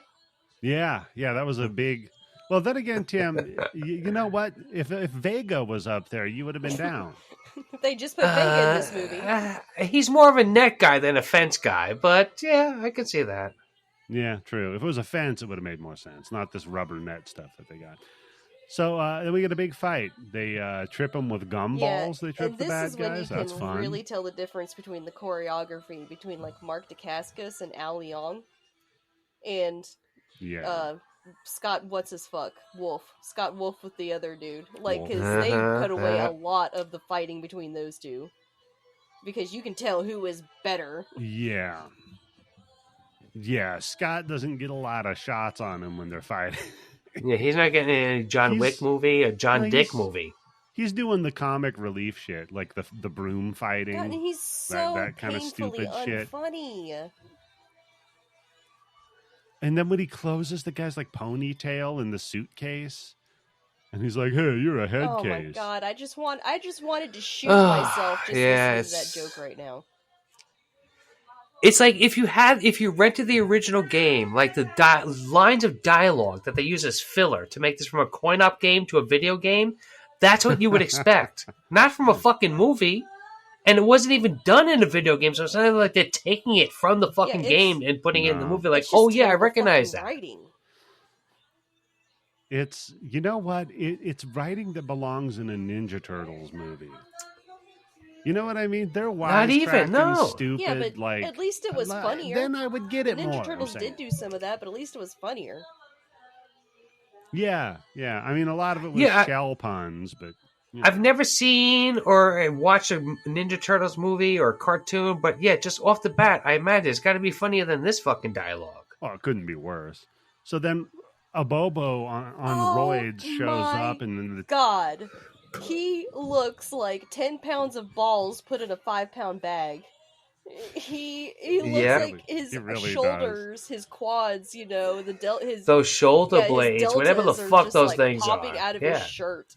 And they look like balls. They look like testicles that are swelled up with veins and shit popping out of his shirt. It's disgusting. It's not a good look, man. It's revolting. Like the neck looks like scrotum. It's like some David Lynch shit. Yeah. You know what it looks like? He's what is his name? Brendel? What is it? Brundle. Oh, Brundlefly? Yeah. No, you know what it is? It looks like again, it looks like Big Trouble in Little China when the dude with the steam coming out of the nose and the what ears. What is his name? The God of Wind? Yeah, he looks like that. Kind of. Oh god, no! It just looks terrible, and he can't move in this suit, so they just have him like gorilla walk it's just up this poor basically, man and just get strapped pushed. inside of this suit, usually standing somewhere or lumbering around, and he's like, "Date," because he's so dumb. He just falls over. They just like push him over, and he starts crying. Isolate that from Candice doing that, Eddie. I already told you I feel guilty about watching that kind of entertainment on the internet too. So he starts crying for his daddy, right? And then all of a sudden they decide they're going to fight Satori for the amulet. Why are they fighting her? Because I guess it possessed her. The guy possessed her. Yeah, just maybe? all of a sudden. Yeah, he possessed her. He was like, he was trying to like sneak. He was like doing a sneaky thing. Terminator got inside her, and he wasn't hoping anybody noticed. Yeah. That sidetracked me. It's okay. So they lock her up in a cage, just like I do when I sneak inside of a woman. And then old I'm just gonna call him Robert Patrick. Fuck whatever his name is. Then Robert Patrick sneaks out of her and he's like, "Ha, made you lock her up. By the way, we're gonna blow up your house now. So good luck." But then he dumbasses." runs away. He doesn't have to run away at this point. No, he's a shadow. He doesn't have to do anything. He could just shadow away. He could or just take over the person with the fucking half of the other half of the fucking golden dragon and say, "Give it to me." No, can't do that. Because we There's learned some later law? that the metal protects you from being entered. Oh, by that's Robert why Patrick. he takes over the other guy. Oh, now you know what? Exactly. Now this movie makes a whole lot more sense. Now it's a great movie. No, so they leave and the place blows up, and it is a fantastic explosion, right? But then I guess that kills Satori because she's knocked out and she's in a fucking cage. Mm-hmm. The brothers jump out; they leap out of there. They're fine, right? So then we cut to Marion leaving home for the night because she's gonna go meet up with the gangs, I guess, because there's this big are gang the power meeting core happening. part of this gang gathering? No, the power core's Yeah, but against then the they- gangs. But Wait, was Cyrus there? Cyrus? virus? Yeah. No, Cyrus the Virus was not there, Tim. That reminds me, I keep getting recommended clips of Rounders now too, and I'm wondering if it's because of Matt Damon and his I should performance in watch Team Con Air. America. Con Air is fantastic. Hell yeah. It's been a I should long watch time. Face yeah. Off. You Yes. should watch Face Off. Yeah, you got because the Mario Yes. boots are in it. God, why didn't I think of that? See, Oh, that's right. Yeah. That's a one of good the best parts of prison. That's a great double feat. Now the best part is when he's fingering the girl Yeah, in the that church. part's really funny. That's a great, Oh, no, when he's beating the shit out of that rapist. That's pretty good too. Yeah. That's a great fucking. There's a double feature for you, Candice. Just get fucked up that and does watch sound those good. two movies. Yeah, show your Great. son Face Off. See what he says about that. I think he'd like it. Yeah, He likes think movies so. That's what I where meant. kids Yeah. get hurt. Nothing weird. Tim, Face Off or Con Air? What's Oh. your? You got to pick one. Wait, for me or to show to No. Candace's son? No, for you, buddy. One of them, I have to go Sophie's Face choice. Off. Yeah, me I have to go too. Face Off. yeah. Yeah. I think You I just think you so. just can't beat. It's the only time that when John Travolta goes full fucking cheese, it actually Yeah. works. It's also the most unhinged of the two of Nick Cage. Yes. Yeah, when he's Like, Yeah. don't get me wrong. I love me some Memphis Reigns, which is genuinely his fucking name in Con Air. and his hair in Con Air too. Memphis. Wow. Put Oh, he's yeah, Con that Air, fucking baby. mullet. Yeah. Yeah, Tim, buddy. What do you think of that hair? that's some good hair. Hmm? But I haven't been in prison that long. You so. haven't been, you haven't been locked up with the virus, or what was his name? Johnny 13, Danny Trejo's rapist character.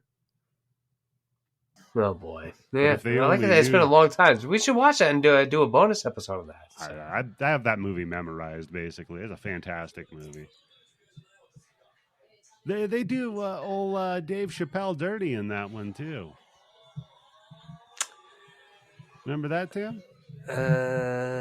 Is he thrown out of the back of the plane? Yeah, he dies. Remember, and then they write the note on him, and they throw his dead body, Ah, gotcha. like the chick at the end of that fucking Tower movie. That's Yeah, the note says trans lives matter. And they throw him out of the plane. Fuck Dave shit. What a piece of shit, dude. Fuck that guy. So Money. Marion's leaving her home to go to this meeting, and I gotta say, her brother with the VR helmet that he's wearing, that's a realistic fucking VR helmet. That looks like something. I that would be have out that written today. down too. How fucking far ahead Yeah, is I this mean, goddamn movie? Yeah. And that fucking thing looked like something that you would see in a fucking VR Yeah. thing, like maybe Yeah, it 5 looks years like ago. a fun VR game. Way better at predicting that shit than Lawnmower Man. Oh yeah. There you go, Stephen My King. Imagine fucking that, husband yeah. saw that part and was like, "Huh, he'd like a Lawnmower Man." They Lawnmower Manned it. I was like, "Sweetie, Lawnmower Man's way fucking worse than this. You should rewatch that movie." Sweetie. Wow. Yeah, I think you're right. It is worse. Yeah, than when this my wife movie. calls me sweetie, I'm like, oh Serious. fuck. The only good part of Lawnmower Man is the monkey first person shooter at the beginning. That is fantastic, Oh, yeah. and you can never convince me otherwise. When the monkey shoots everybody, Tim. Oh, I Yeah, love I'm trying to that remember part. if I even seen it. Or if I did, I Wait, saw it isn't- one time Oh, when it buddy. came out on Isn't Lawnmower VHS, Man and where that's the, it. The chicks like stick out your tongue and she like sucks his tongue, or am I thinking of Face Off?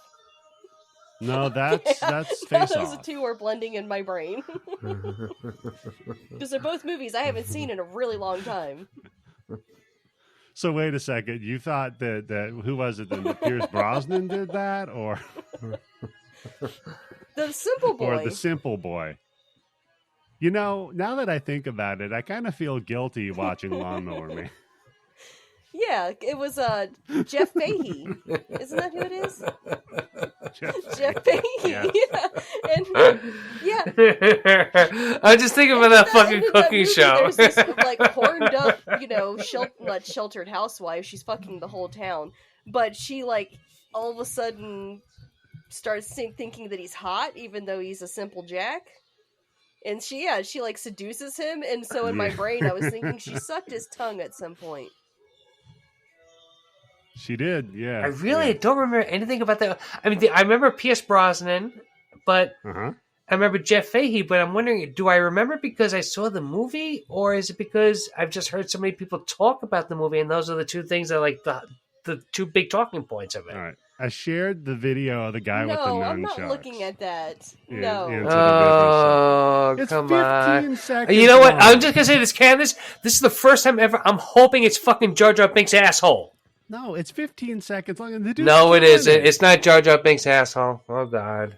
The dude's killing it. It's 15 seconds, and there's nothing. Tim, watch it and tell me it's bad to watch that.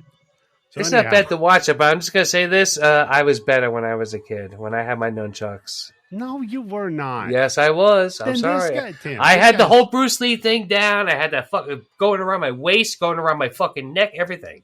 How many times I guarantee you were not better than this guy. This guy rules. So Yeah, now I can watch some fucking thing blow my eardrums out. Yeah.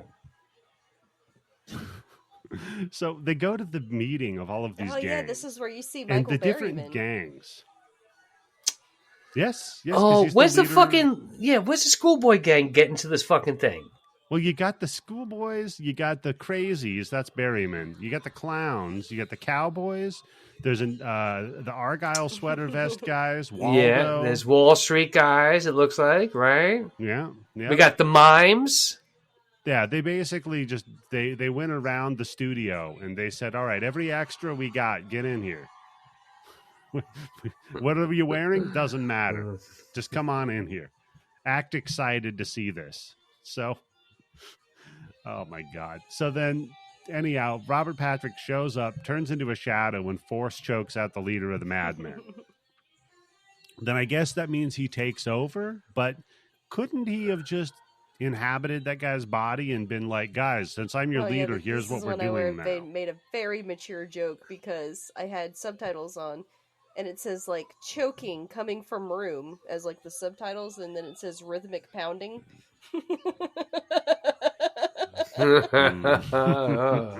Candice. Yeah. Sounds like exactly. my bedroom. That's exactly the joke I made. Choking, little rhythmic pounding. That it sounds like your bedroom, Candice, or that it I sounds said, like Eddie's LOL, bedroom? yeah, when you hear choking coming from my room, it's usually followed by rhythmic pounding sounds. Same Yeah, fucking and joke. disappointment.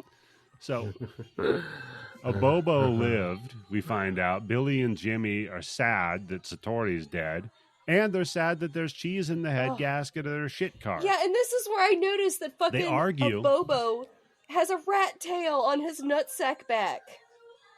So Well, I think it's his mohawk yeah, but there's continuing a down gap, his a back. sizable gap. between this. He's got a back gap. He's got a nutsack back gap. Nutsack back gap. I've heard of thigh gaps. I've never heard of a nutsack back gap. Ladies, write in. I know you mostly, God only knows why, but mostly women listen to this podcast, and I'm sorry. I need just to confirm how disgusting men can be. Listen, ladies, go watch the Down syndrome guy with the nunchucks. I'm telling you. I'll send you the Down's Right Delicious one too, Tim. You'll like that. No, please. I just want it to live in my mind. I don't need to see it actually and have it ruined because I think it's just perfect the way I'm imagining it right now. Candice, you watch the nunchuck guy or the Downright Delicious guy? Okay, the Downright Delicious guy, I got a video of him making bacon grease cookies. Oh, God.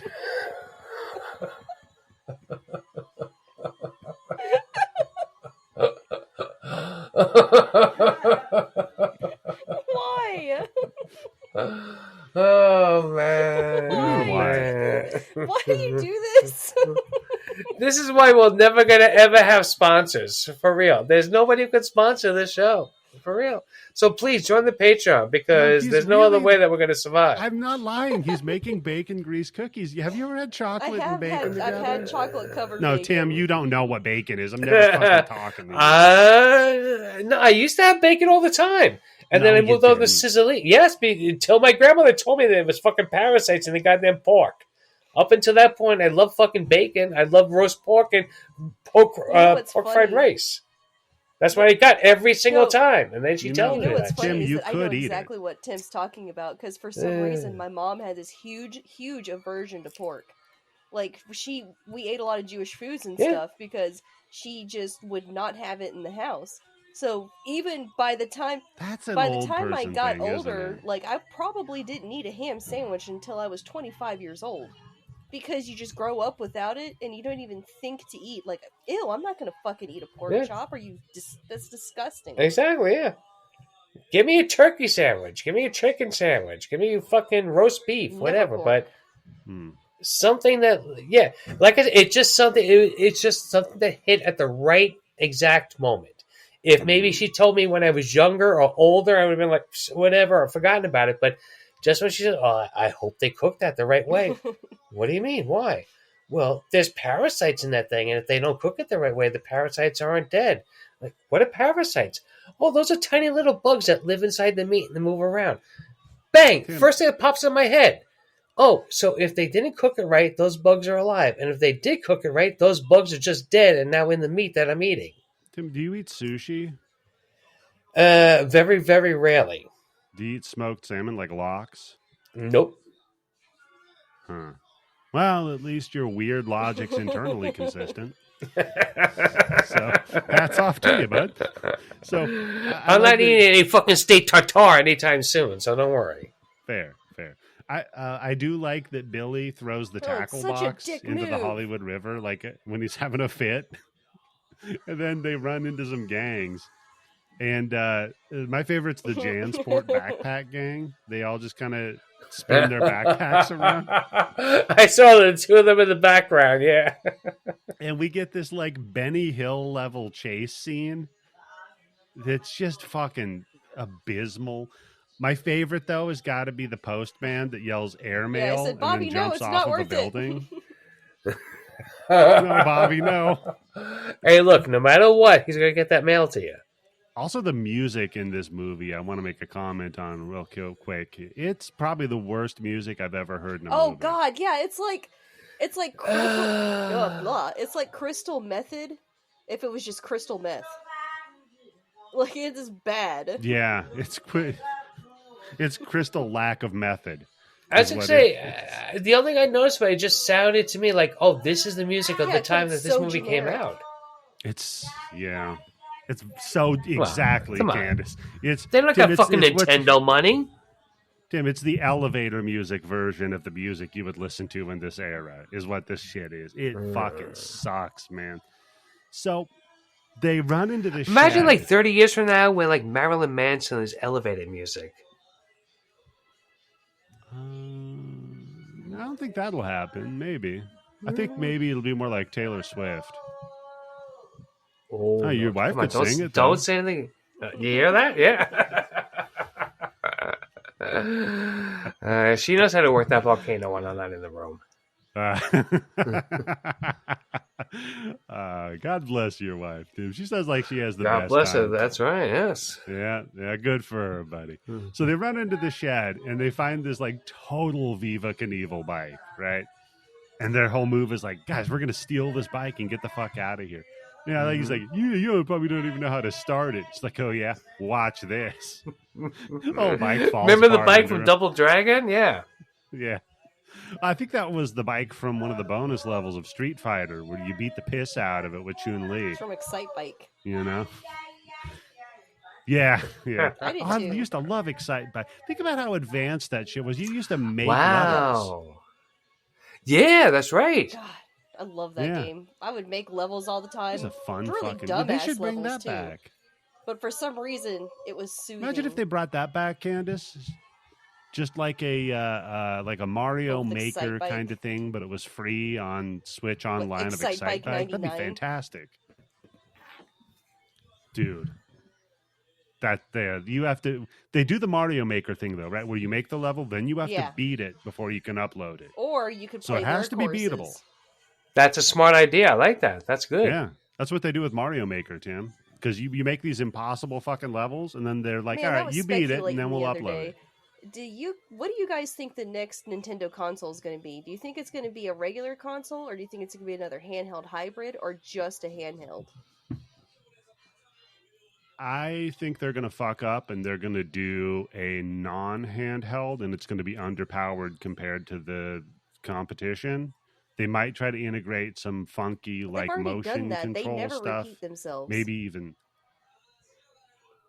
I was just gonna say, hasn't it been a while since they've done a handheld? They've released a couple of consoles, right? What was the big difference between the N64 and the GameCube? Yeah, that was just the power. The physical media and the controllers were completely different. Yeah, so I think it's going to be a Nintendo console, not portable, that's about as powerful as a PS3 or maybe a PS4. I don't think it's going to be something that simple, because they always have a gimmick that goes with it.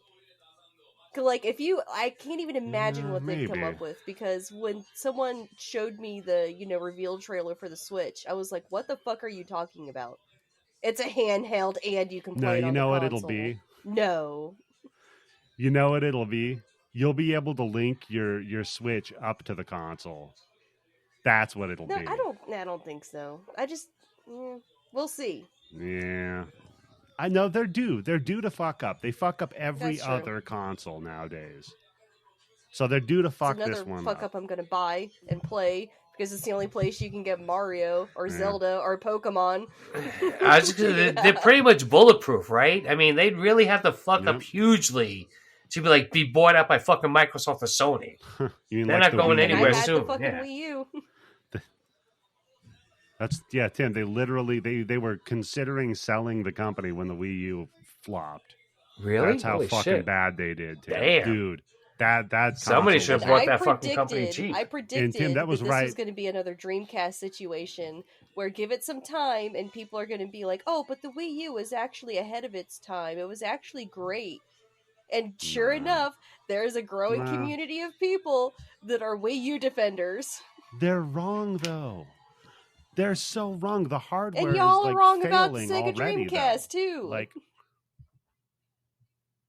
No, Dreamcast is fantastic. It's still got the best copy of fucking Soul Calibur. That doesn't make it the best console in the world. That doesn't make it an underrated treasure. No, there's no such thing as a best console in the world. That's not real. No, that's a real thing. That's a dumb yardstick. That's an award that you can get. Okay, what's the best console in the world then, Candice? Probably the Steam Deck, because I don't have it. that makes it the best one in the world. There you go. It's whatever. Exactly. It's whatever we can sell you. That's the best console in the world. Well, I got the best console in the world right here, and let me tell you something. Exactly. See, fucking awesome. No one regrets. I play it every Steam day. Deck. I love it. No, they don't. The only thing I regret is that the battery doesn't last longer. Yeah, that's a good complaint. But fuck, you're playing You're playing Elden Ring Portable. What do you expect? You know? So anyway, they bust the bike up, and then they find a boat. And now remember, they say they have to use the boat because they can't swim in the water because it'll kill them. So they hop on the boat, and that's fine because the Sea-Doo gang is here. And they jump on their Sea-Doo jet skis that they just happen to have. Then somebody fires like a Scud missile into the river, and it catches on fire. Then it blows up. You know, in all of the shooting games, the exploding barrels, this is the factory level. No, this is the factory where they make the exploding barrels. They just fill it up full of the water, I guess, because they blow this fucking thing. They blow this factory up, and literally, like I said, 200 people called emergency services. The explosion was so fantastic. Then they just run in through this road sign that's in the water, and then the sign blows up. No reason. But they live. They're either in the water that's going to kill them, but they live. So I guess they can be in it. As long as they don't have any open wounds. So, yeah, I like he says, hey, close your mouth, because if it gets in your mouth, your hair will fall out. Yeah. Yeah, your hair will fall out. Clench your asshole. Like the kid in our bonus episode that got the box and his hair fell out. I think he got some. You have to be a Patreon. Wait for that. If you want to hear that one. Yeah, if anything's ever going to get me canceled on the internet, it's going to be that fucking bonus episode. You really? You think so? Not your fucking cooking show? Tim, I innocently enjoy that. I find it hard that you do anything innocently, but... The guy is having a good time. He's happy, and he's not a fake. That's all it is. That's why when they talk to women about watching porn, and women are like, "Oh, I hate the fakeness of it." That's me with the Down syndrome guy cooking. It's got to be real. You got to really enjoy the cooking. Have a good time. I can tell if you're faking.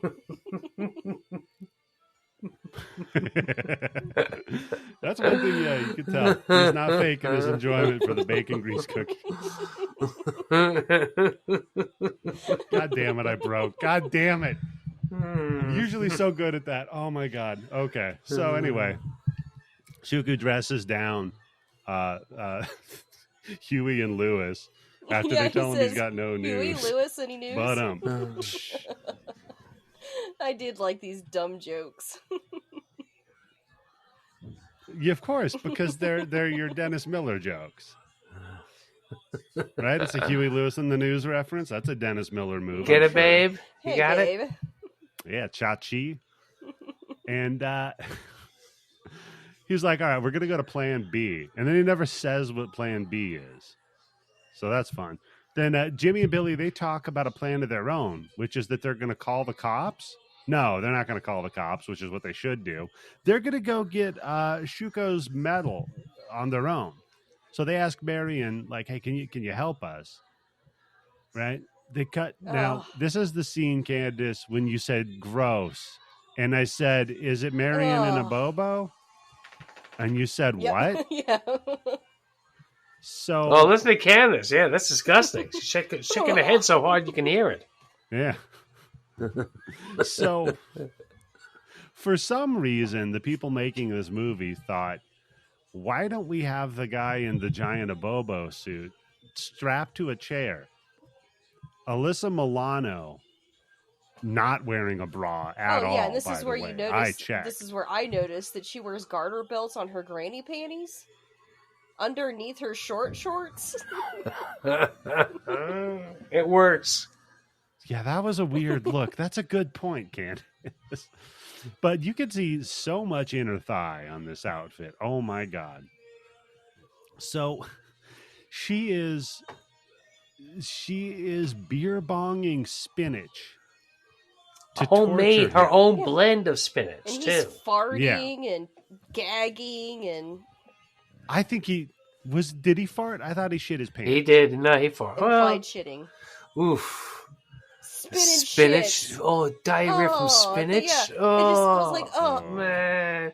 Like, where's this fucking gigantic bird? Watch this. Wow. That's a good movie.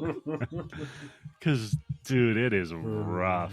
And then she's like, "All right, fine. I'll lock you back up in your prison cell, I guess, and then we'll do another week of this." This bitch is crazy. Why didn't they come up with like a fun twist where he's extra super strong? He's like extra roided up because they're feeding him spinach like Popeye. Yeah, like a Popeye thing. Like a Popeye thing? Yeah. Well, that was the opening joke. Beer-bonging like a sailor, right?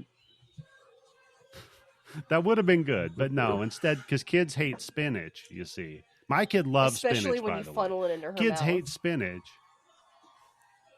Yeah, I just have a Down syndrome guy cooking. With bacon grease. Oh, God. Here we go. Actually, that is good. I use, Tim, you'd love this whenever that sounds like a way that they eat spinach in the 100%. South. Spinach with bacon grease, yeah. Tim, you'd love it. I make collard greens and I use smoked pork jowls. I love good collard greens. Oh, my God, man. Oh. No, he's burying the leak in this pork jowls, okay? Smoked pork jowls, yeah. You want like a bacon or something smoky in with your collard greens and a good as fat. long as it makes them taste good. No, you just eat them, Tim. They are so fucking good too. I got a big bag of them in the fridge. I'm gonna make later. God damn, those are good. So, yeah, torture the shit out of this fucking guy. Lock him up, right? And Billy and Jimmy, they sneak into the Power Corps' office, which is just full of children. Soldiers at the Power Corps. Yeah, and it's a real Coney 2012. Say, why right? does every person in this movie have smooth brains? Like every person in this movie is a little touched. A little bit. I've never heard that expression before, Candice. Thank you. Yeah. Smooth brain? Yeah, that's a good one. Waterhead. Since you worked in a hospital, I'm assuming that's a medical term that people use behind people's backs. Yeah, smooth brains means when you learn something, it actually causes a wrinkle in your brain. So if you never learn anything, that's why it's called a smooth brain. I've got no wrinkle in my brain, Candice. Thank you. I have a very educated nutsack. Looks like a map of Utah. Topographical map. So they sneak in, and anyway, they get, like I said, it looks like a cross between Discovery Zone and the Foot Clan hideout. Then they decide, like, listen, why don't we rub the metal together to try to make it activate? And everybody laughs at them because nothing happens. Yeah, you never rubbed it together? Yeah, sure. Well, you're not supposed to watch each other, though, is the thing. You look the other way. Otherwise, you know. Oh, yeah. And you fall in love. And you get married. And you, oh, my God. They're like the weeping angels from Doctor Who. If you take your eyes off of twins, they'll be a little closer and making out. But they'll stop as soon as you look at them. The only way to stop them from getting closer to you is to keep your eyes on them. Well, again, when you're not looking, twins are always 69. As evidenced by the shape of the medallions that they share. Making a yin and a yang. Or a double dragon. Penis in both Any symbolism there? Oh, the double dragon. The famous double dragon. I've heard of the angry dragon. I've you heard know of that dragon one? style. Huh. Tim, you know the angry dragon, buddy? Nope, never heard of it. So when you're getting a blowjob, right, when you finish, you smack the back of their head. Oh, God. And then they do the exhale of the air real fast out of the nose, and then the cum goes out. And it looks like, you know, the whiskers and the Chinese dragons on the parade. I thought you meant it looked like how after the dragon spits fire out of its mouth, the smoke comes out of its nostrils. So no, the big Chinese dragons. That's they have the big exactly what he was talking talking out, about. Under their nose. Don't listen to him.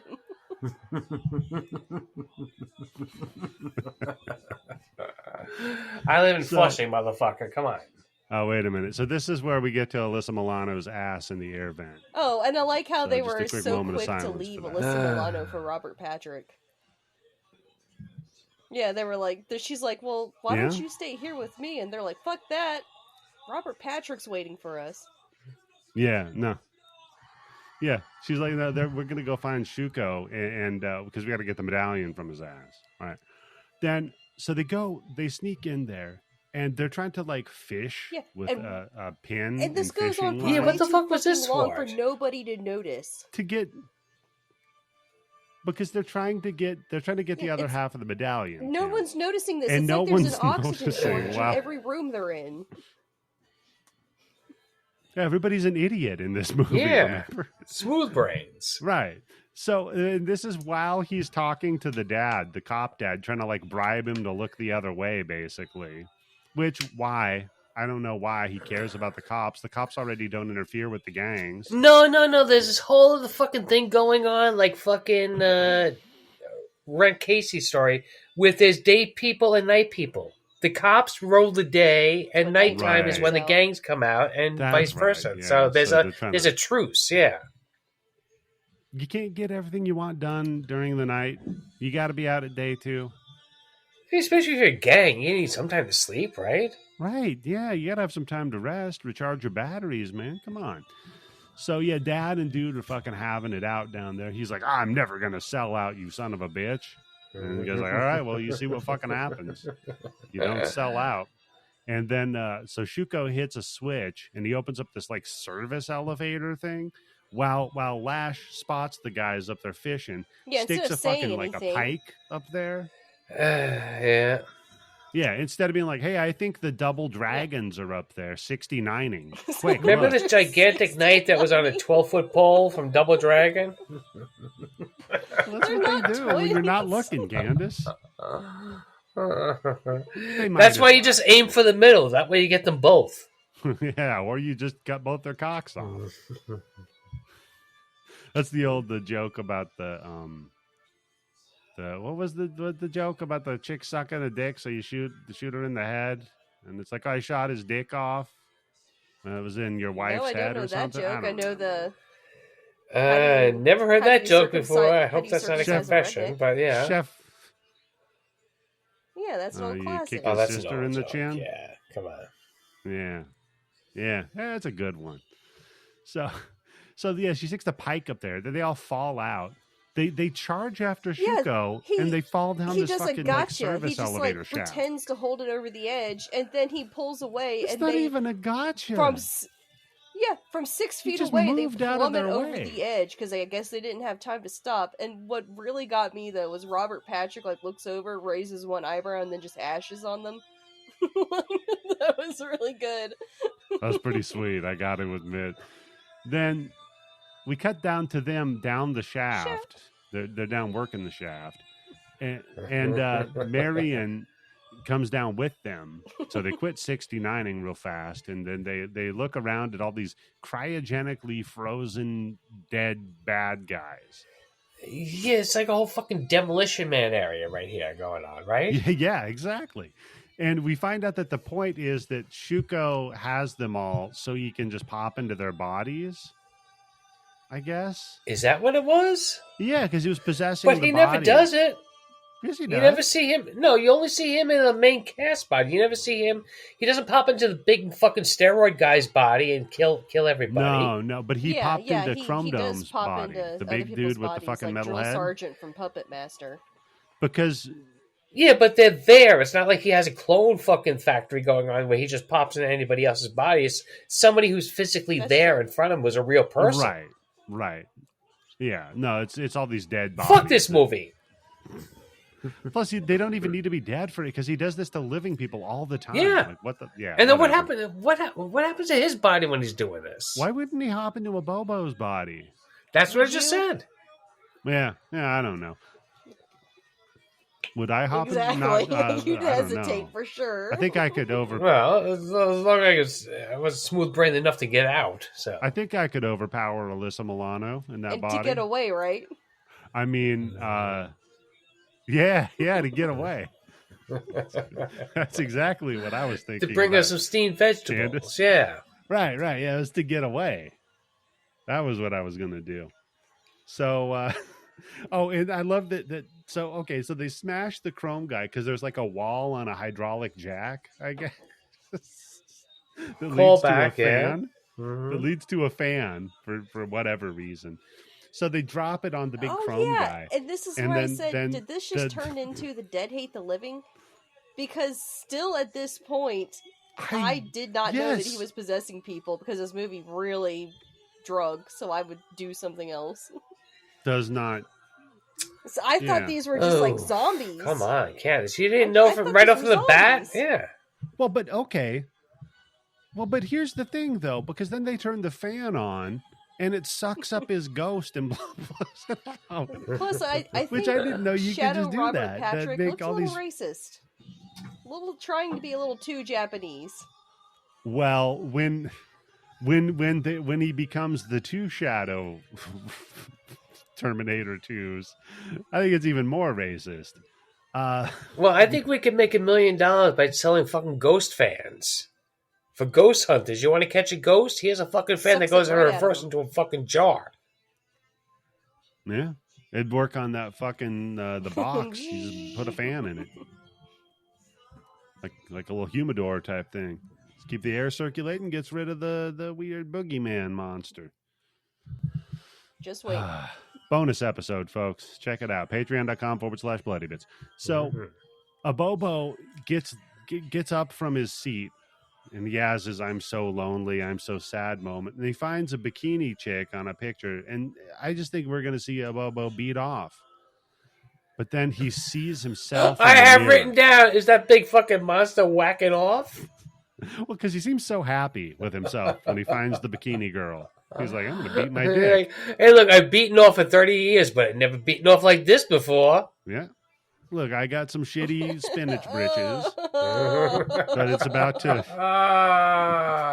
But I'll tell you what, Candice, it's about Nobody's to going to notice a little bit different in my underwear, so it's okay. Yeah. I'll tell you what, though, Candice, it's going to look like cream spinach when I'm done. Why are you directing that at her? Thank you.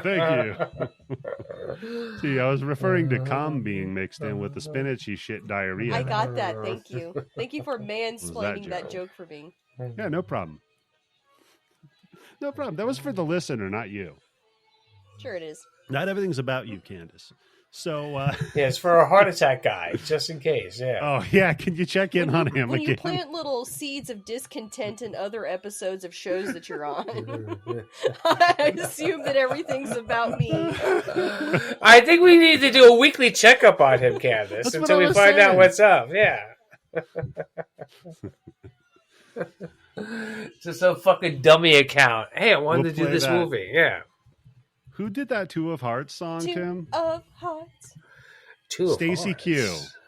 Yeah, Stacy Q. Oh, we'll play that. Yeah. That'll be the intro music for Candice checking in on her dead Instagram friend. Wow, that's a fucking deep cut in. What, you're like fucking 12 years old? Stacy Q? Am I 12? No, I'm like 40. What are you 12 years old for Stacy Q? I don't know. That's a good question, Tim. Two of Hearts by Stacy Q. That would have come out in 1986. I would have been 5 years old. See? Look at that. So, half what you guessed, buddy. Well, I guess he shouldn't have been eating all that pork, huh? See? There you go. You got a heart parasite. He didn't even repost our podcast with the fucking show on it? Damn. I hope he's not dead. Dude, if you're not dead, like, that's good. So. Yeah, that'd be cool. So Abobo realizes the monster he's become, and he busts loose. So now Jimmy gets kidnapped. He's the prettiest one. It was at this point I decided that Mark and you got to see him struggle. Dacascos was the hottest guy in this movie. I made that decision about this time. Hotter really, than in this movie? The Terminator? You're gonna get in a fight with my wife, man. Let me tell you. She has shit taste. That's the Dusters. Yeah, I bet that's it. I bet it's the Duster vibe. That's what she's attracted to. You used to be. No, I wasn't. Yeah, you used to be into that, didn't you, Candice? Because you don't look like her. You just dress like him. That's it. No, I'm just really tall. I shave my head and have facial hair. You're No, not I'm attracted not. to anybody like that, Candice.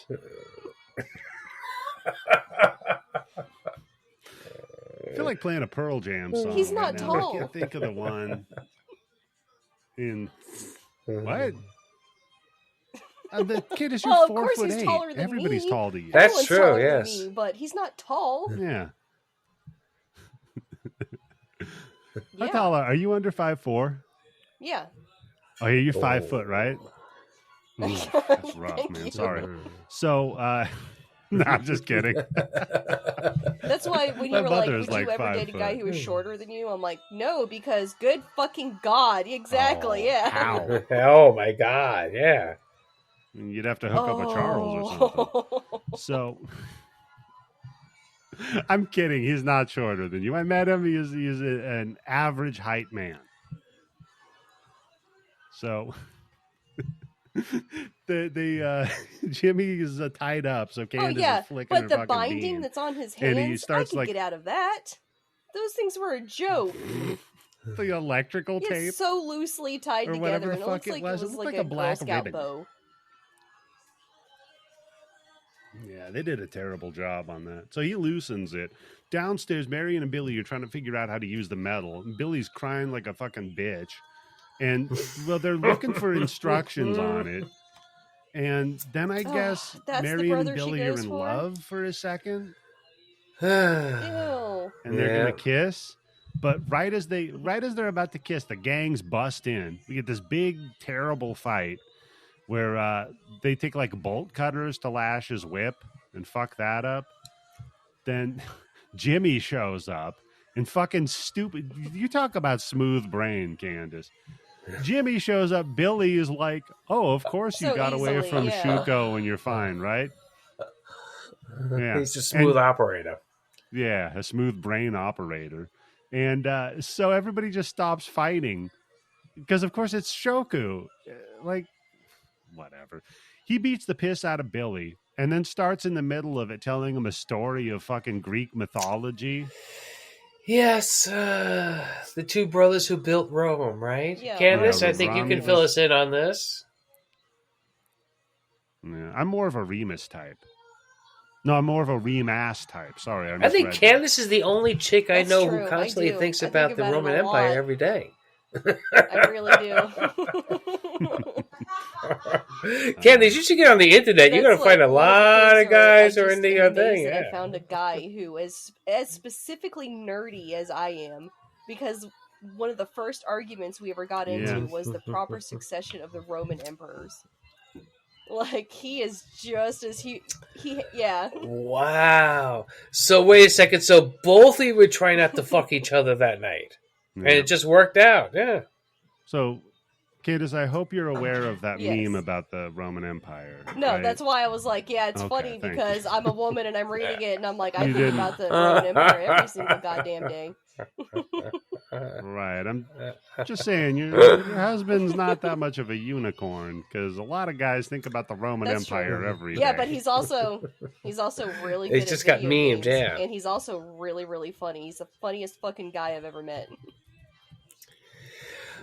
Candice, let me ask you this. Maybe it's a marriage-breaking question, but would he be a rebel or would he be a member of he's a the smuggler. Empire?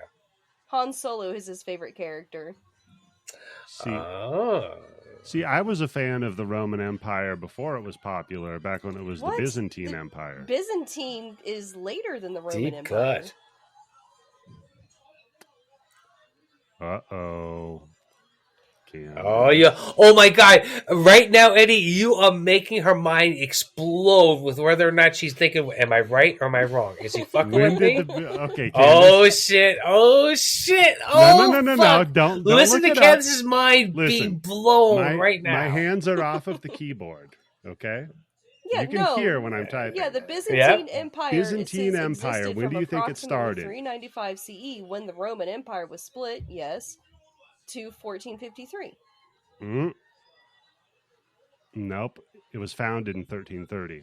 Or 330, This sorry. okay. Well, this Britannica says approximately 395. She already had Britannica opened before we even got halfway done with it. You know what? Chef Robbie will remember this. So, was it founded? Thank you for not saying me. Was the Byzantine Empire founded in 390, as Candice is claiming, or 330, as Eddie is claiming? We'll find out. We'll find out, I suppose. So, and I was making a hipster joke, Candice. Go along with it. So, hipsters, the meme of it is that they're aware of things, or they liked it before other people did. So the hipster thing to say is like, I like Weezer before they were popular. Like you like Junji Ito before it was popular, right? Yeah, it's I was a hipster before anybody else was a hipster.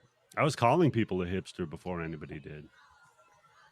So I guess that makes me a hipster on that one. No, so fucking who cares about the end of this movie? They get into a big dumb fight. Yeah, it's pretty much just these big set pieces with just like once in a while Robert Patrick shows up and does something cool. Robert Patrick pops up. And Alyssa Milano bends over. Yeah, well, that's true. I think about that more than the Roman Empire, I'll tell you. Every day. So, no, he pops up, he gets both halves of the medallion, connects them, and he turns into two black guys. And the two black guys start beating the piss out of Billy and Jimmy. Then, for some reason, the ghost of their friend pops up. Their adopted mother, yeah.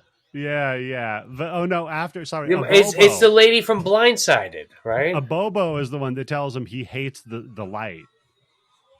So Abobo saved the day. Oh, that's right. Yeah, and that's we get them fighting while Marion is trying to turn on the crank generator. So it's a really remember that generator part in Double Dragon, kids? Dragon cabinet.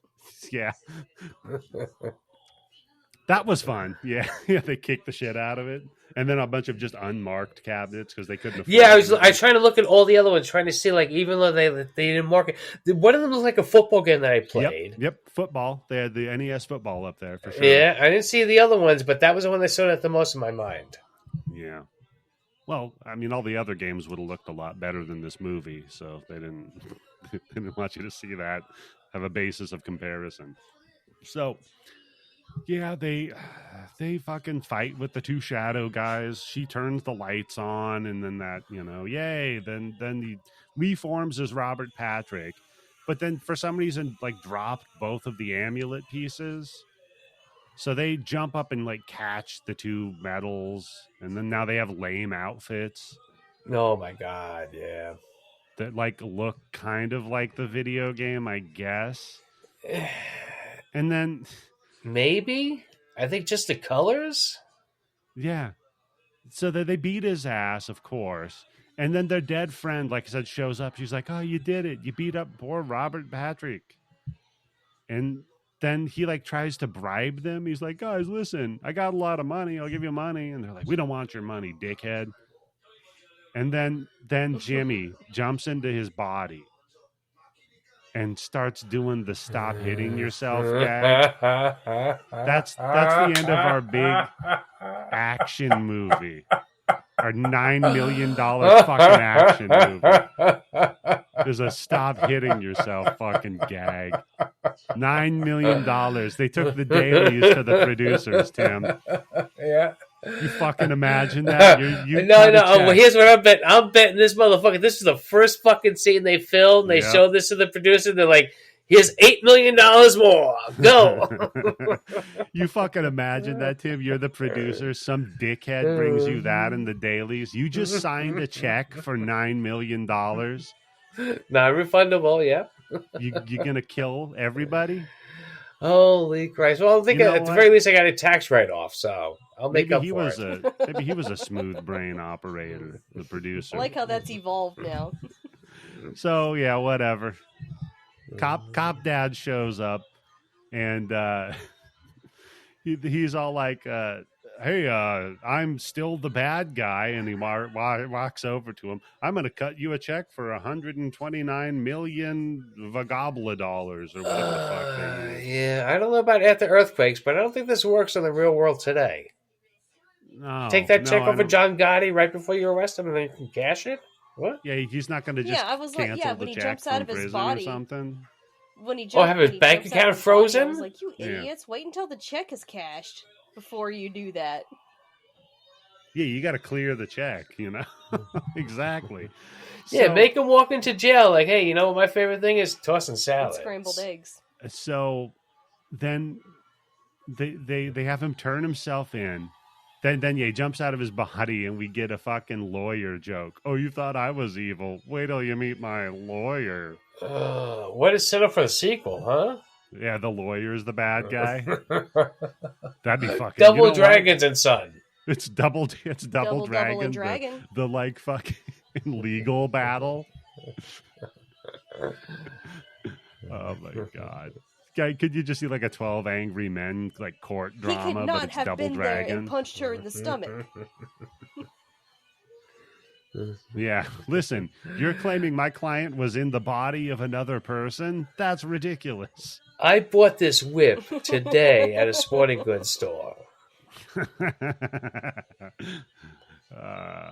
Listen, when I bought it 80% off, I didn't know they were going to cut 80% off of the fucking whip. No. So, and by the way, Miriam it's called the fixed up their Dragon shitty car, I Wagon. guess. Yeah. It's called the Dragon Wagon. I was like, well, what are they dragging? Yeah. The Dragon Wagon. You got the shaggin' Ugh. wagon, now the dragon wagon, I guess. So, yeah, gross. So, fucking then Abobo And he pops sounds up. like the It's like, Cookie hey guys, Monster." can I hang out with you now? He does. He does. He sounds like a character you'd wear on a bra. That's fair. And yeah, then I guess they're going to go right off into the sunset. And we see the two Chinese guys out front with the sign. They're doing their fucking Bob Hope and fucking Bing Cosby down the road. The stick. Huh? the Will Hench for food sign. I thought that was pretty good. And then that's it. That's fucking Double Yep. Dragon. What That's the movie. Piece of shit. Yep. That's the Oh, wow. that's the Yep. capper Wow, on I'm Video glad Game that you Month, really Candice. stood for this movie. This is I'm why the glad video we game didn't market watch, crashed. Street Yeah. Fighter 2, the Yeah. animated movie. Instead, we had to watch Double Dragon. Yeah. Yeah, We but I already thought it'd be a covered nice Street Fighter, juxtaposition Candice. because it We was need a equal movie from outside the representation. country and it's animated. Yeah, but this movie's Oh, more about yeah. Chinese Yeah. culture. It's a cyberpunk Chinese thriller. It's What Chinese You know what I culture is mean? in this? You remember the Cyber- best part about Double Dragon was a cyberpunk part. I think William Gibson wrote a fucking novel about it, right? yeah. Double Dragon Neuromancer crossover. I'm down. So yeah, that's Double Dragon. Like I said, don't watch it unless you're doing something else. Yeah, like then it's watching fine. another movie. No. Like I said, like you're. You know what? Actually, this is like visual effects wise up there with like Power Rangers. Now that I think about it, Yeah, It's like with a like similar the acting vibe and to it, the with, colors, like, the the bright acting and primary everything. colors everywhere, the Yeah. very 90s fashion. yes. Yeah. So if you like Power Rangers, but you want it to be like it was made by a bunch of smooth brain criminals, then this is what you're going to want to watch, buddy. So Tim, buddy, is there Yes. anything you would like people to pay attention to on the internet? Well, I have a thing coming up with Daniel on everything I learned from movies. We did a double feature, so it's gonna be like a 7.5 hour fucking podcast if they put it out as one shot with You got the Action double USA, Action USA and Danger USA, Nice. aka nice. Mind Trap. The Made in the USA bundle. Yeah, there you go. Invasion USA would have topped it off, but that would have been like 14 hours. Yeah. So look for that. I think that's coming out probably like a couple of months. So there's a good leeway on it. Pay attention to the Grind Bin, Mustachio Parcasio, and of course us. If you can't join the Patreon for $2 a month, $10 a month to get the access to the blood bank, yeah. you get free access to the Discord where you can see how fucked up we are. Yeah, you can talk to me about all the cool videos you find on YouTube. Yeah. That's What where you're about getting you, your Ken? recommendations from, the Discord? Oh, God. No, I give Just at recommendations there. HorrorHoochie69 What about you, on Candice? Instagram and Twitter. feel free to look at my Yep. my, And you can also- my profile biography and see, the little link there to Amazon and buy me something. Yeah, it's Christmas time. Buy Candice a book. Yeah. She's I talk learning to pretty one day. read. She could use one. Yeah. Yeah. Then you can also follow Tim at Yobo Gold or me at Eddie the Axe on Twitter, X, whatever you want to call it. And like you guys said, go to patreon.com/bloodybits to get access to our bonus episodes, of which we just recorded a new Hunting for Strange. And you get access to the blood bank now with 7,038 fucking movies in it. Jesus and Christ. like I said, I just added the fucking Gilligan's Planet to the TV. So that's fun. We also have, what do we have here? Hollywood Horror House. Tim, you'll like that. It's got Miriam Hopkins in it, David Garfield. Good Jesus fucking Christ. David Garfield? Did you hear who the voice actor for the new 1970. Garfield movie is? Yeah. Yeah. Who do you think it is? Come on. When you think of voice When I think of acting, someone who do who you would think of? Portray Yeah. the sleepy Garfield, the lazy Garfield, the monotonous Garfield. Who would be the best for that? Well, obviously it's Chris Pratt. Mhm. He's clearly the man for the job. Probably me. Yeah, you I do would a probably great do a better Garfield. job than Chris Pratt. Talk about Mondays. I do. I love lasagna. I hate Mondays. I know don't. more about the Roman Empire than No, you Candace. don't. Oh, at least the Byzantine Empire. Right. Sorry, I know more about the Byzantine Empire than Candace. That comes before the Roman Okay, when Empire, did it so end? When did the technically he knows Byzantine more than you Empire do end? then. He's Googling it what right was now. it? He's Googling it right Byzantine? now. I'm not Googling it. You can hear my fucking thing. You're on Would your it be... phone. You could hear if I'm typing, dummy. I'm not on my phone, dummy. 30... We're not 30. 395? It's 1353. 395 CE was when it started. The Byzantine Empire? Are you No, both it spelling did it the not same way? start in- Yes. Oh my Candace, god. it did not no, it start in didn't. 395. It started in 330. And it ended in 1453. Yes, it did. No, it did not. Eddie, The Roman Empire. no, ended in don't do 14. this to me. Wow.